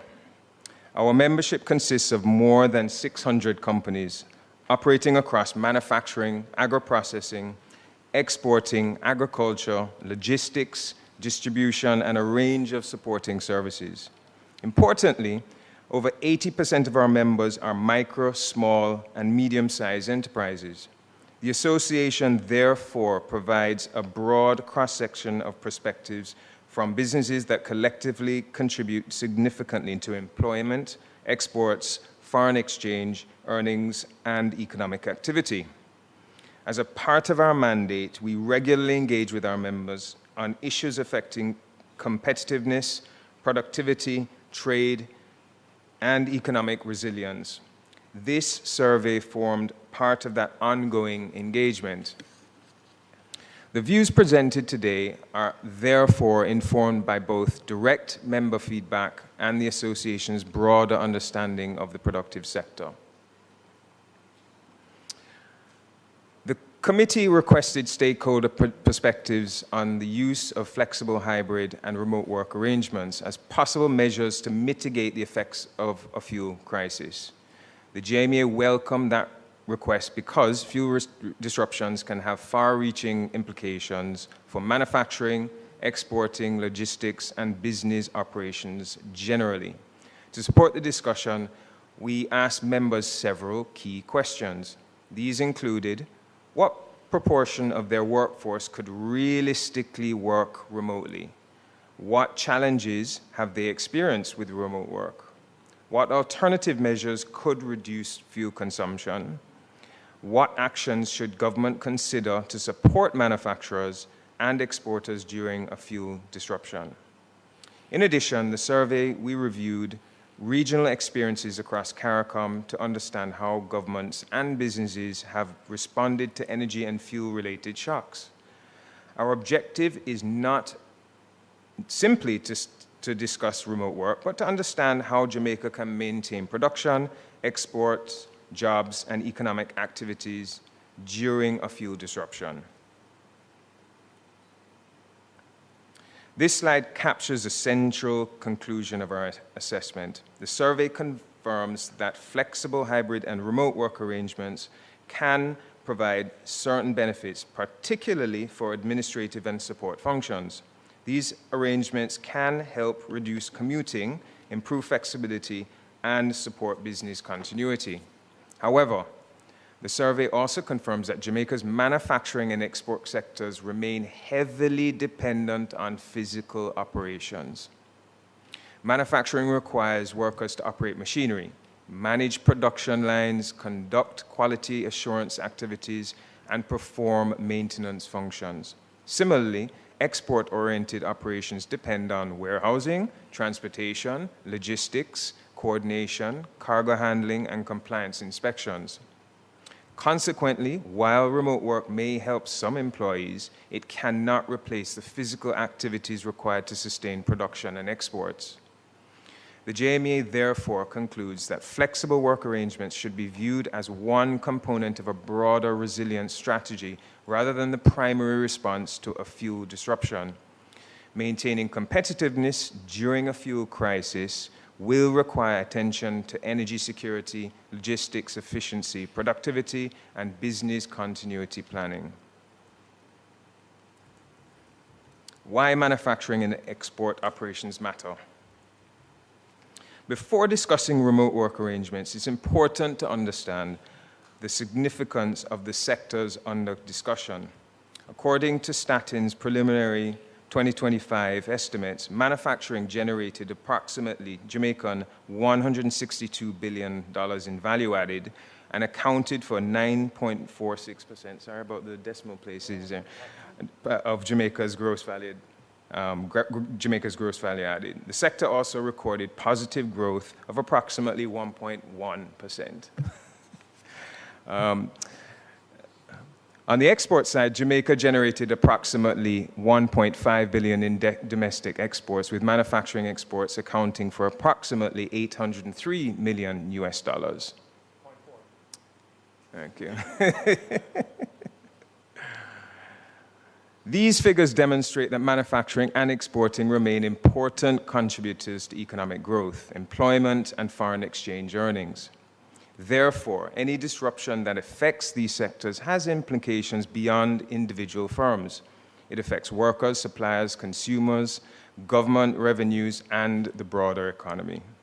Protecting manufacturing and exports operations during a fuel disruption should therefore be viewed as a national economic priority. Fuel is not simply an energy input. It's a foundational enabler of Jamaica's productive economy. It powers manufacturing operations, supports agricultural production, facilitates logistics and distribution networks, and enables exports through transportation, ports, and air cargo services. Because fuel is embedded throughout the economy, any disruption in supply creates a cascading effect.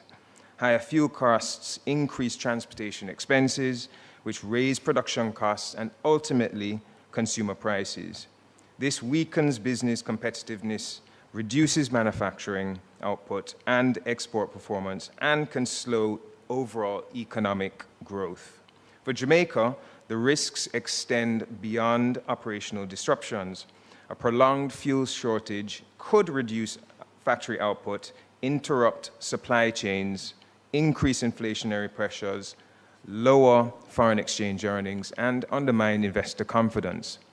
This demonstrates why fuel security is not only an energy issue, but also a critical economic and national competitive issue. The survey sought to understand both the opportunities and limitations associated with remote work within the productive sector. Respondents represented a diverse cross-section of industries, including manufacturing, agro-processing, exporting, logistics, and distribution. The survey focused on practical operational considerations rather than theoretical possibilities. Members were asked to assess what proportion of their workforce could work remotely without affecting productivity, and what measures might help to maintain operations during a fuel disruption. The responses provide valuable insights into the realities faced by businesses operating within the Jamaica's productive sector. So, survey finding 1. This is arguably the most important finding from the survey. Approximately 3/4 of respondents indicated that 10% or less of their workforce could transition to remote work without affecting productivity. This finding reflects that the operational realities of manufacturing and exporting. Unlike many service industries, productive sector activities involve the physical transformation, movement, storage, and inspection of goods. Workers are often required to be physically present to operate equipment, monitor production processes, conduct quality checks, and manage logistics activities. As a result, the scope for remote work is inherently limited. This does not mean that remote work has no role. Rather, it suggests that remote work should be viewed as a supplementary tool rather than a primary mitigation strategy for the productive sector. Survey finding 2. Rather than focusing on whether remote work is possible, this slide examines where it is possible. The survey respondents revealed a clear distinction between operational and administrative functions. Activities such as production, warehousing, distribution, and export handling generally require employees to be physically present. By contrast, functions such as finance, human resources, procurement, and customer service can often be performed remotely. This distinction is important because it helps us understand where remote work can realistically contribute to resilience.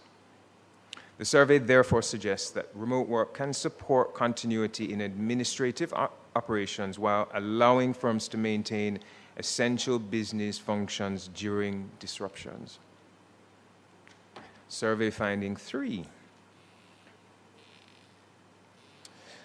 Many respondents indicated that they had previous experience with remote work arrangements, particularly during the COVID-19 pandemic.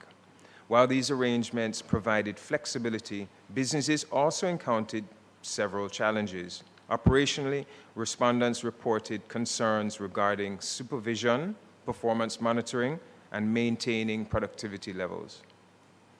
Managers often found it more difficult to oversee teams and address issues quickly when employees were dispersed across multiple locations. Technology also emerged as a challenge. Respondents cited internet reliability issues, connectivity disruptions, and cybersecurity concerns. From an organizational perspective, businesses highlighted communication gaps, slower collaboration, and reduced team cohesion. These findings suggest that while remote work can support continuity, it also introduces management and operational complexities that businesses must address. Consequently, any policy discussion regarding remote work should recognize both its benefits and limitations. Survey finding 4. One of the more interesting findings from the survey was that respondents often focused on alternatives to remote work. Many businesses indicated that staggering shifts, compressed work weeks, transportation programs, and carpooling arrangements may provide more practical solutions within the productive sector. Unlike full remote work, these measures allow firms to continue production while reducing transportation demand and improving scheduling flexibility. This suggests that businesses are not necessarily choosing between remote work and no action. Rather, they are considering a range of operational adjustments that can help conserve fuel while maintaining productivity. This slide moves from survey findings to implications. The central question before the committee is not whether some employees can work remotely. The question is whether flexible, hybrid, and remote work arrangements can meaningfully protect manufacturing output during a fuel disruption. The survey suggests that their contribution is likely to be limited. While administrative functions may operate remotely, activities remain dependent on workers, machinery, facilities, and logistics systems. Consequently, maintaining manufacturing output requires more than workforce flexibility. It also requires reliable fuel availability, efficient logistics systems, and effective business continuity planning. For exporters, the discussion becomes even broader. Flexible and hybrid work arrangements may assist with customer communications, market development, administrative processes, and export documentation. However, exporters face additional risks that extend beyond employee commuting. A fuel disruption can affect shipping schedules, inland transportation, freight availability, and delivery timelines. Missed shipments can result in contract penalties, lost orders, and damaged customer relationships.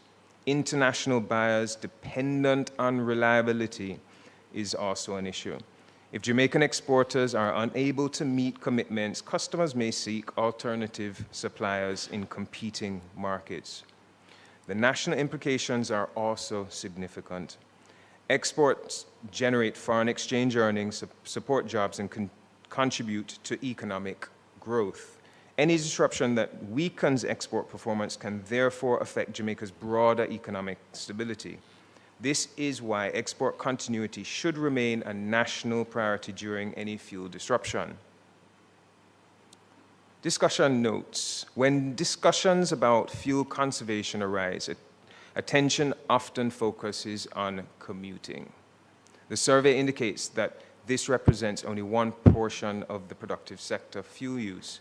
For manufacturers and exporters, substantial fuel consumption occurs through freight transportation, distribution, agricultural sourcing, and export logistics. This finding suggests that policies focused exclusively on employee commuting may have limited impact on overall fuel consumption within the productive sector. The movement of goods remains just as important as the movement of people. This discussion naturally leads to productivity. Fuel disruptions increase costs throughout the economy. The most resilient firms are generally those that can maintain or increase output while using fewer energy and transportation inputs. For this reason, productivity should not be viewed solely as a business objective. It's also a competitiveness strategy and a resilience strategy. Countries with more productive businesses are generally better positioned to absorb external shocks and maintain economic activity. As we discuss productivity, it's important to recognize that fuel costs are only one factor affecting competitiveness of manufacturers and exporters.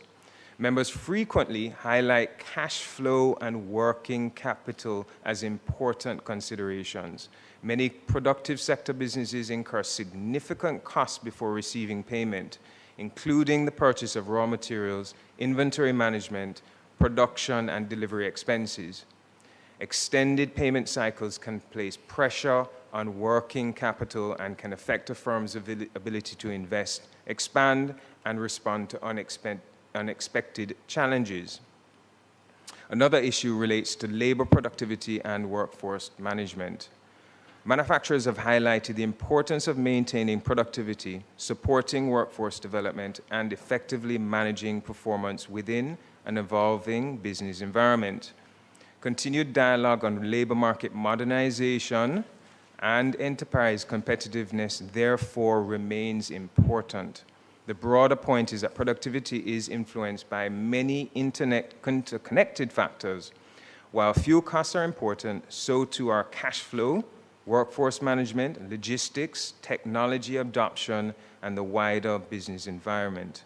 Improving productivity therefore requires a holistic approach that strengthens the overall operating environment and enhances the competitiveness of Jamaica's productive sector.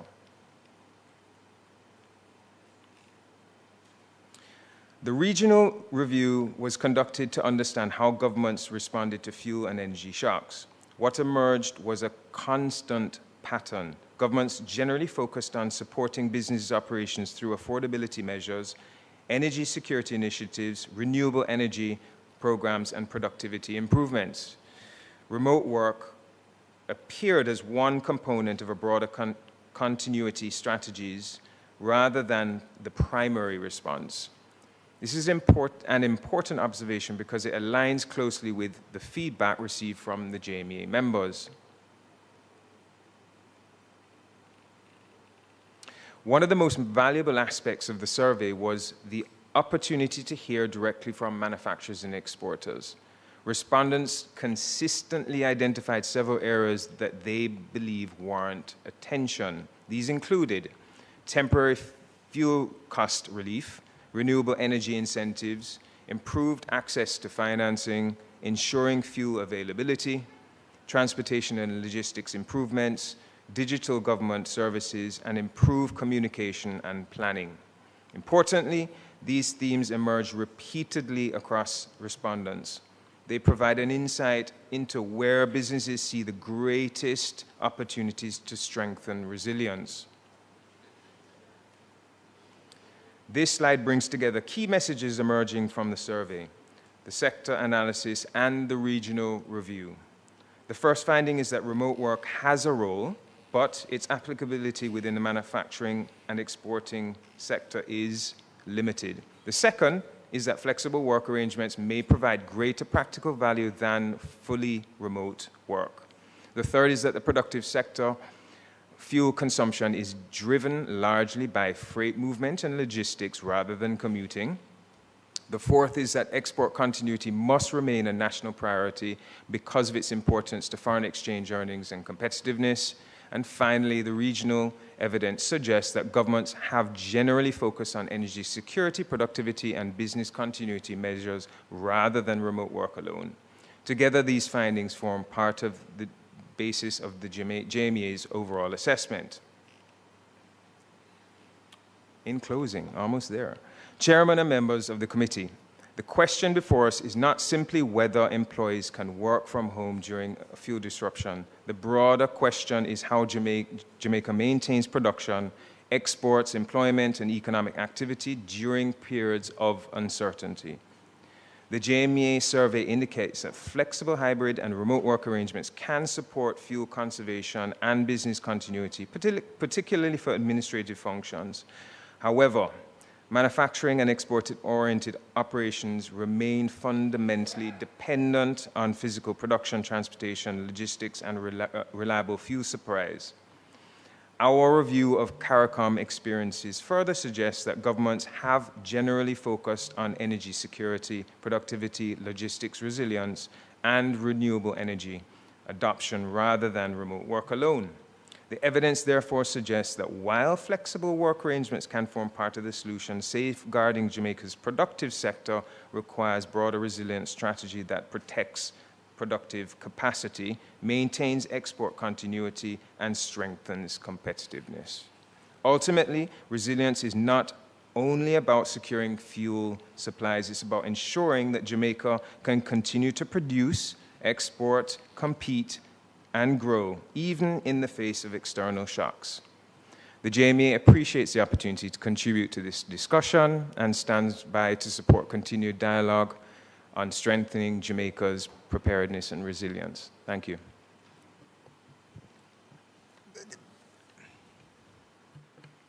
Let me thank you and your more than 600 registered business as a part of the manufacturing export sector for this very, very thoughtful presentation.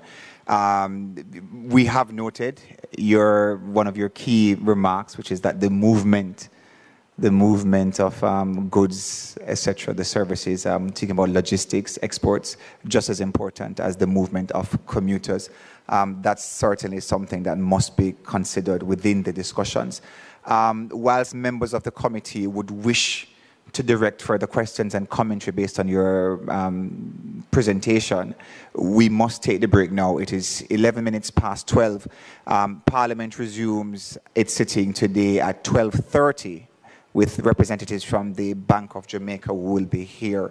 So in that regard, we have canvassed Tuesday, I believe it's Tuesday the 12th of July, just to confirm. We have canvassed Tuesday the 14th of July as our next sitting. Members from the Office of the Prime Minister, we thank you for your presentation. Members from the Planning Institute, we thank you for your presentation as well. To members from the Small Business Association of Jamaica, as well as to continue with the Jamaica Manufacturers and Exports Association, as well as Capri, who is here with Dr. King, and members from the Ministry of Finance and Public Sector. I would ask you, I did mention Mr. Smith, Mr. Frith, I would ask you to return on the Tuesday, the 14th of July, so that we can consider so that we can continue with the deliberations. Again, a key notion why work from home is important is the question not only of fuel consumption or saving on fuel, etc., but the question of continuity across all our sectors, whether it's the manufacturing sector, whether it's the general public service sector, whether it's the education sector, businesses generally. So that sort of continuity that secures Jamaica's economic growth and productivity whilst looking at areas to be strengthened in technology and innovation. So thank you to members on my right for your attendance, and we look forward to a very prompt start on Tuesday, July 14th at 10 a.m. so that we can get through with other presentations. Other agencies such as the Ministry of Labour and Social Security, etc., they will come at a later date. Now that we have an understanding as to how the presentations are made, then we can look at perhaps 3 or 4 entities each week when we're here, so we can benefit from at least a 40-minute discussion coming out of the presentations. Thank you so much for your time and your service to the growth and productivity of Jamaica.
Jamaica.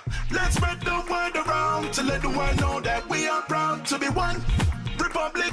We on the road to republic. Well then, let's propel we nation, moving forward in a new direction. True independence, that's the projection. No more dependency, it's the best plan. Yes, we know what's best for us, cause we want we country prosperous. So make we just pull together as the general public, while on the road to republic. Jamaica. Let's spread the word around to let the world know that we are proud to be one republic. We on the road to republic. A message from the Ministry of Legal and Constitutional Affairs. We on the road to republic.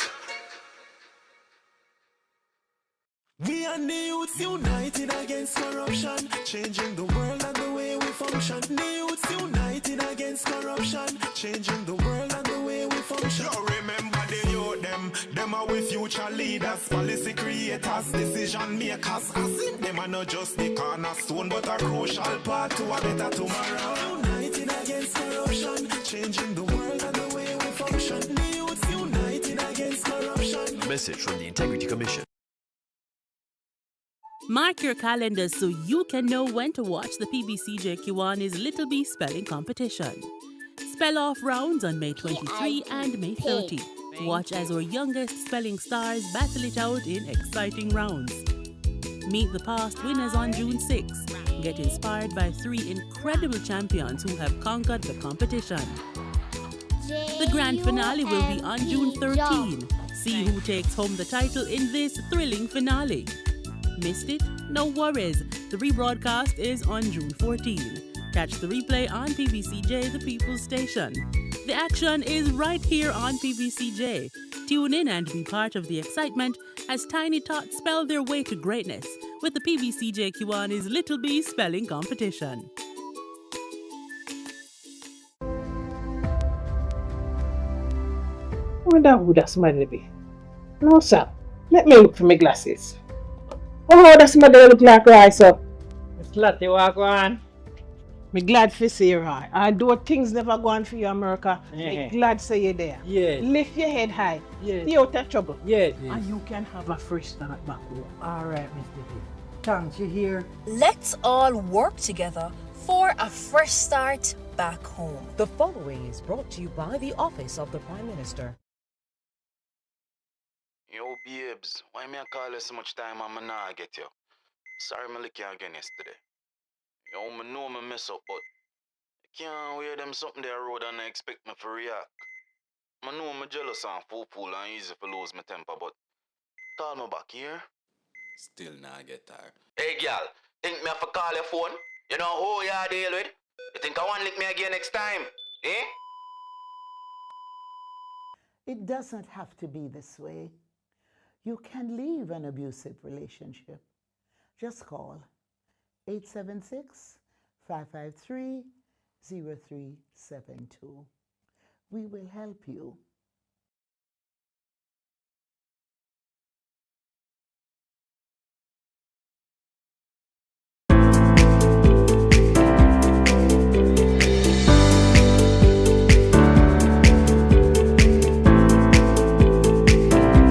For our credit report tip of the day, a strong credit report is a critical financial tool during periods of rising prices and economic uncertainty, as it directly impacts your ability to access affordable capital and maintain flexibility. By lowering borrowing costs and expanding financing options, good credit enables individuals to manage cash flow effectively while positioning themselves to invest in income-generating assets. Rather than being used only for consumption, credit, when managed with discipline, can support long-term financial stability and growth.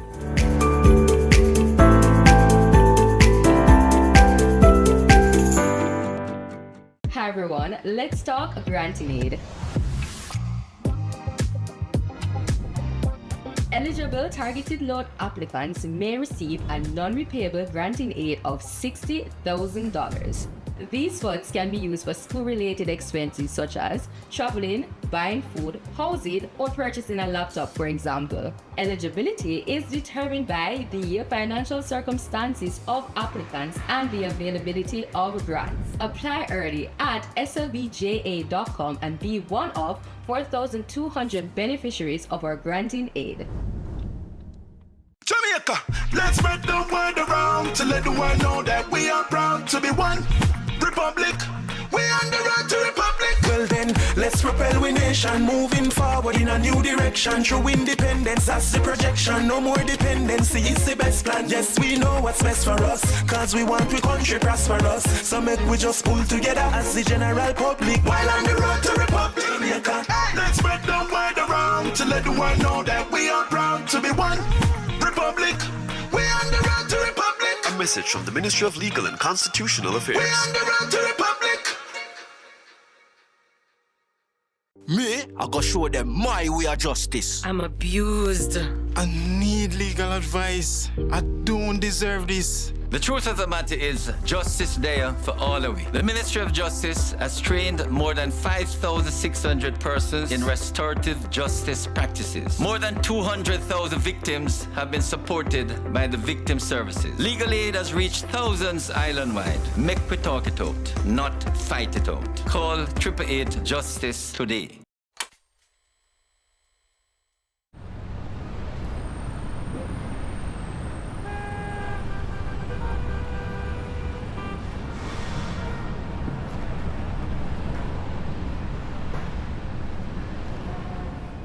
Now, the Public Broadcasting Corporation of Jamaica, or PBCJ, is Jamaica's lone public service television broadcaster. We are charged with serving all audiences through the provision of impartial, high quality and distinctive content, which informs, educates and entertains, hence the PBCJ's tagline, the People's Station. We produce a variety of content from current affairs, which would be a counter to the premise that we only produce older programming. Because there were a lot of popular programs then that still, surprisingly, have an audience. Programs of a cultural variety, educational, and such. So, a wide variety of programs.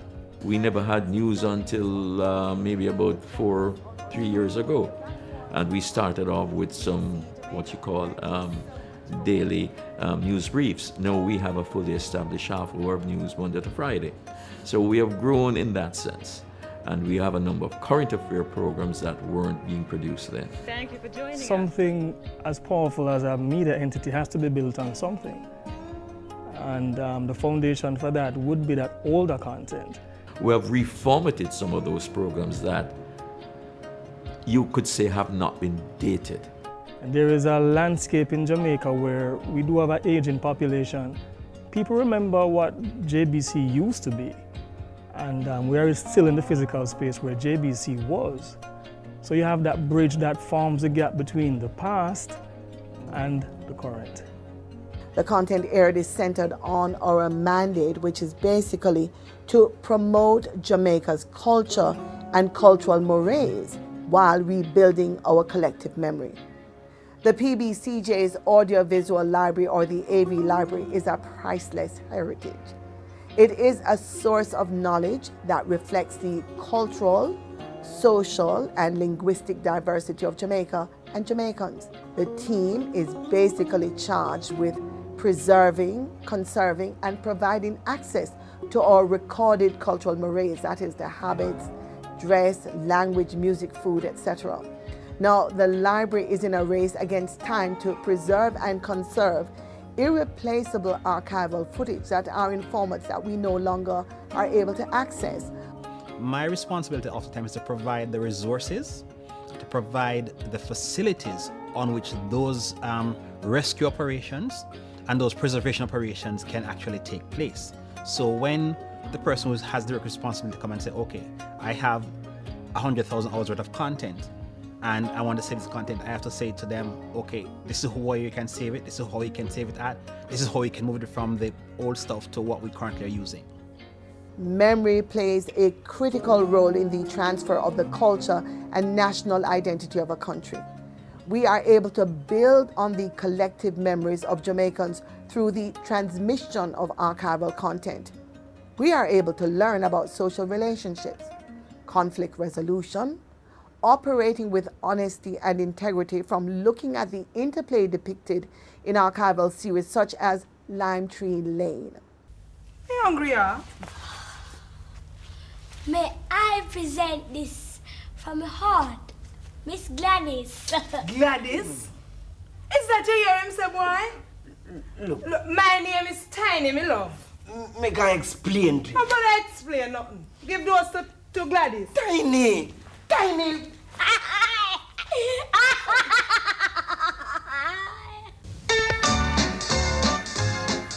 Come with us to Lime Tree Lane, where life is sour, but sometimes sweet.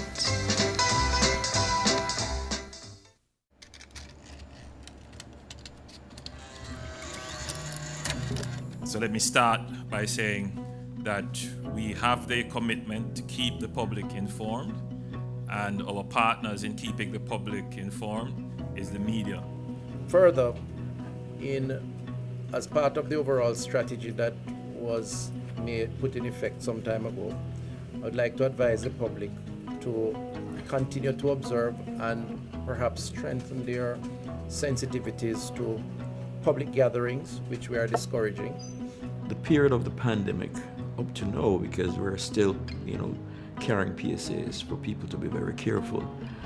But during that period, I must say that it was one of our proudest moments since I've been here. We were labeled the go-to station for promoting all that we had to do for the public good in terms of keeping ourselves safe and adhering to the rules and the policies of the Ministry of Health.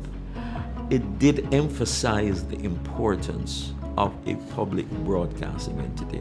But we do at all times try to gauge the content based on the people and what their needs are. Also, we are guided by 2030 vision of Jamaica being the place to live, work, raise families, and such, do business. Those overarching concepts in terms of that particular sustainable vision drives our program and production content. So we should always have content that reflects these needs in the country with regards to health, security, prosperity, anything at all of that nature, then we are for it.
I wonder who that somebody be. No, sir. Let me look for my glasses. Oh, that somebody look like rice up. Miss Lottie, walk on. Me glad for see you, Roy. Although things never go on for you, America, me glad say you there. Yes. Lift your head high. Yes. Stay out of trouble. Yes. And you can have a fresh start back home. All right, Mr. D. Thanks, you hear? Let's all work together for a fresh start back home. The following is brought to you by the Office of the Prime Minister. Jamaica, let's spread the word around to let the world know that we are proud to be one republic. We on the road to republic. Well then, let's propel we nation moving forward in a new direction. True independence, that's the projection. No more dependency, it's the best plan. Yes, we know what's best for us, cause we want we country prosperous. So make we just pull together as the general public while on the road to Republic. Let's spread the word around to let the world know that we are proud to be one Republic. We on the road to Republic. A message from the Ministry of Legal and Constitutional Affairs. We on the road to Republic. What can a little germs do?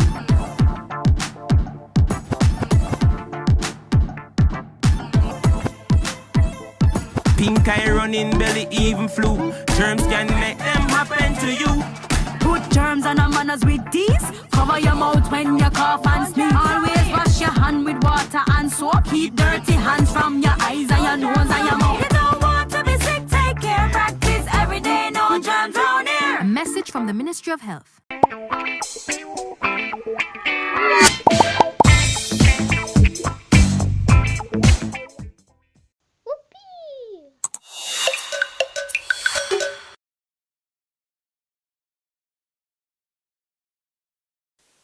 Good day, students. Welcome to everyone tuned in to today's lesson.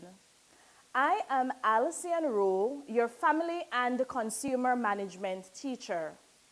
The topic for today is the family and the community. I hope you are ready to learn something new today in an interesting and informative way. Do you have your books and pens close?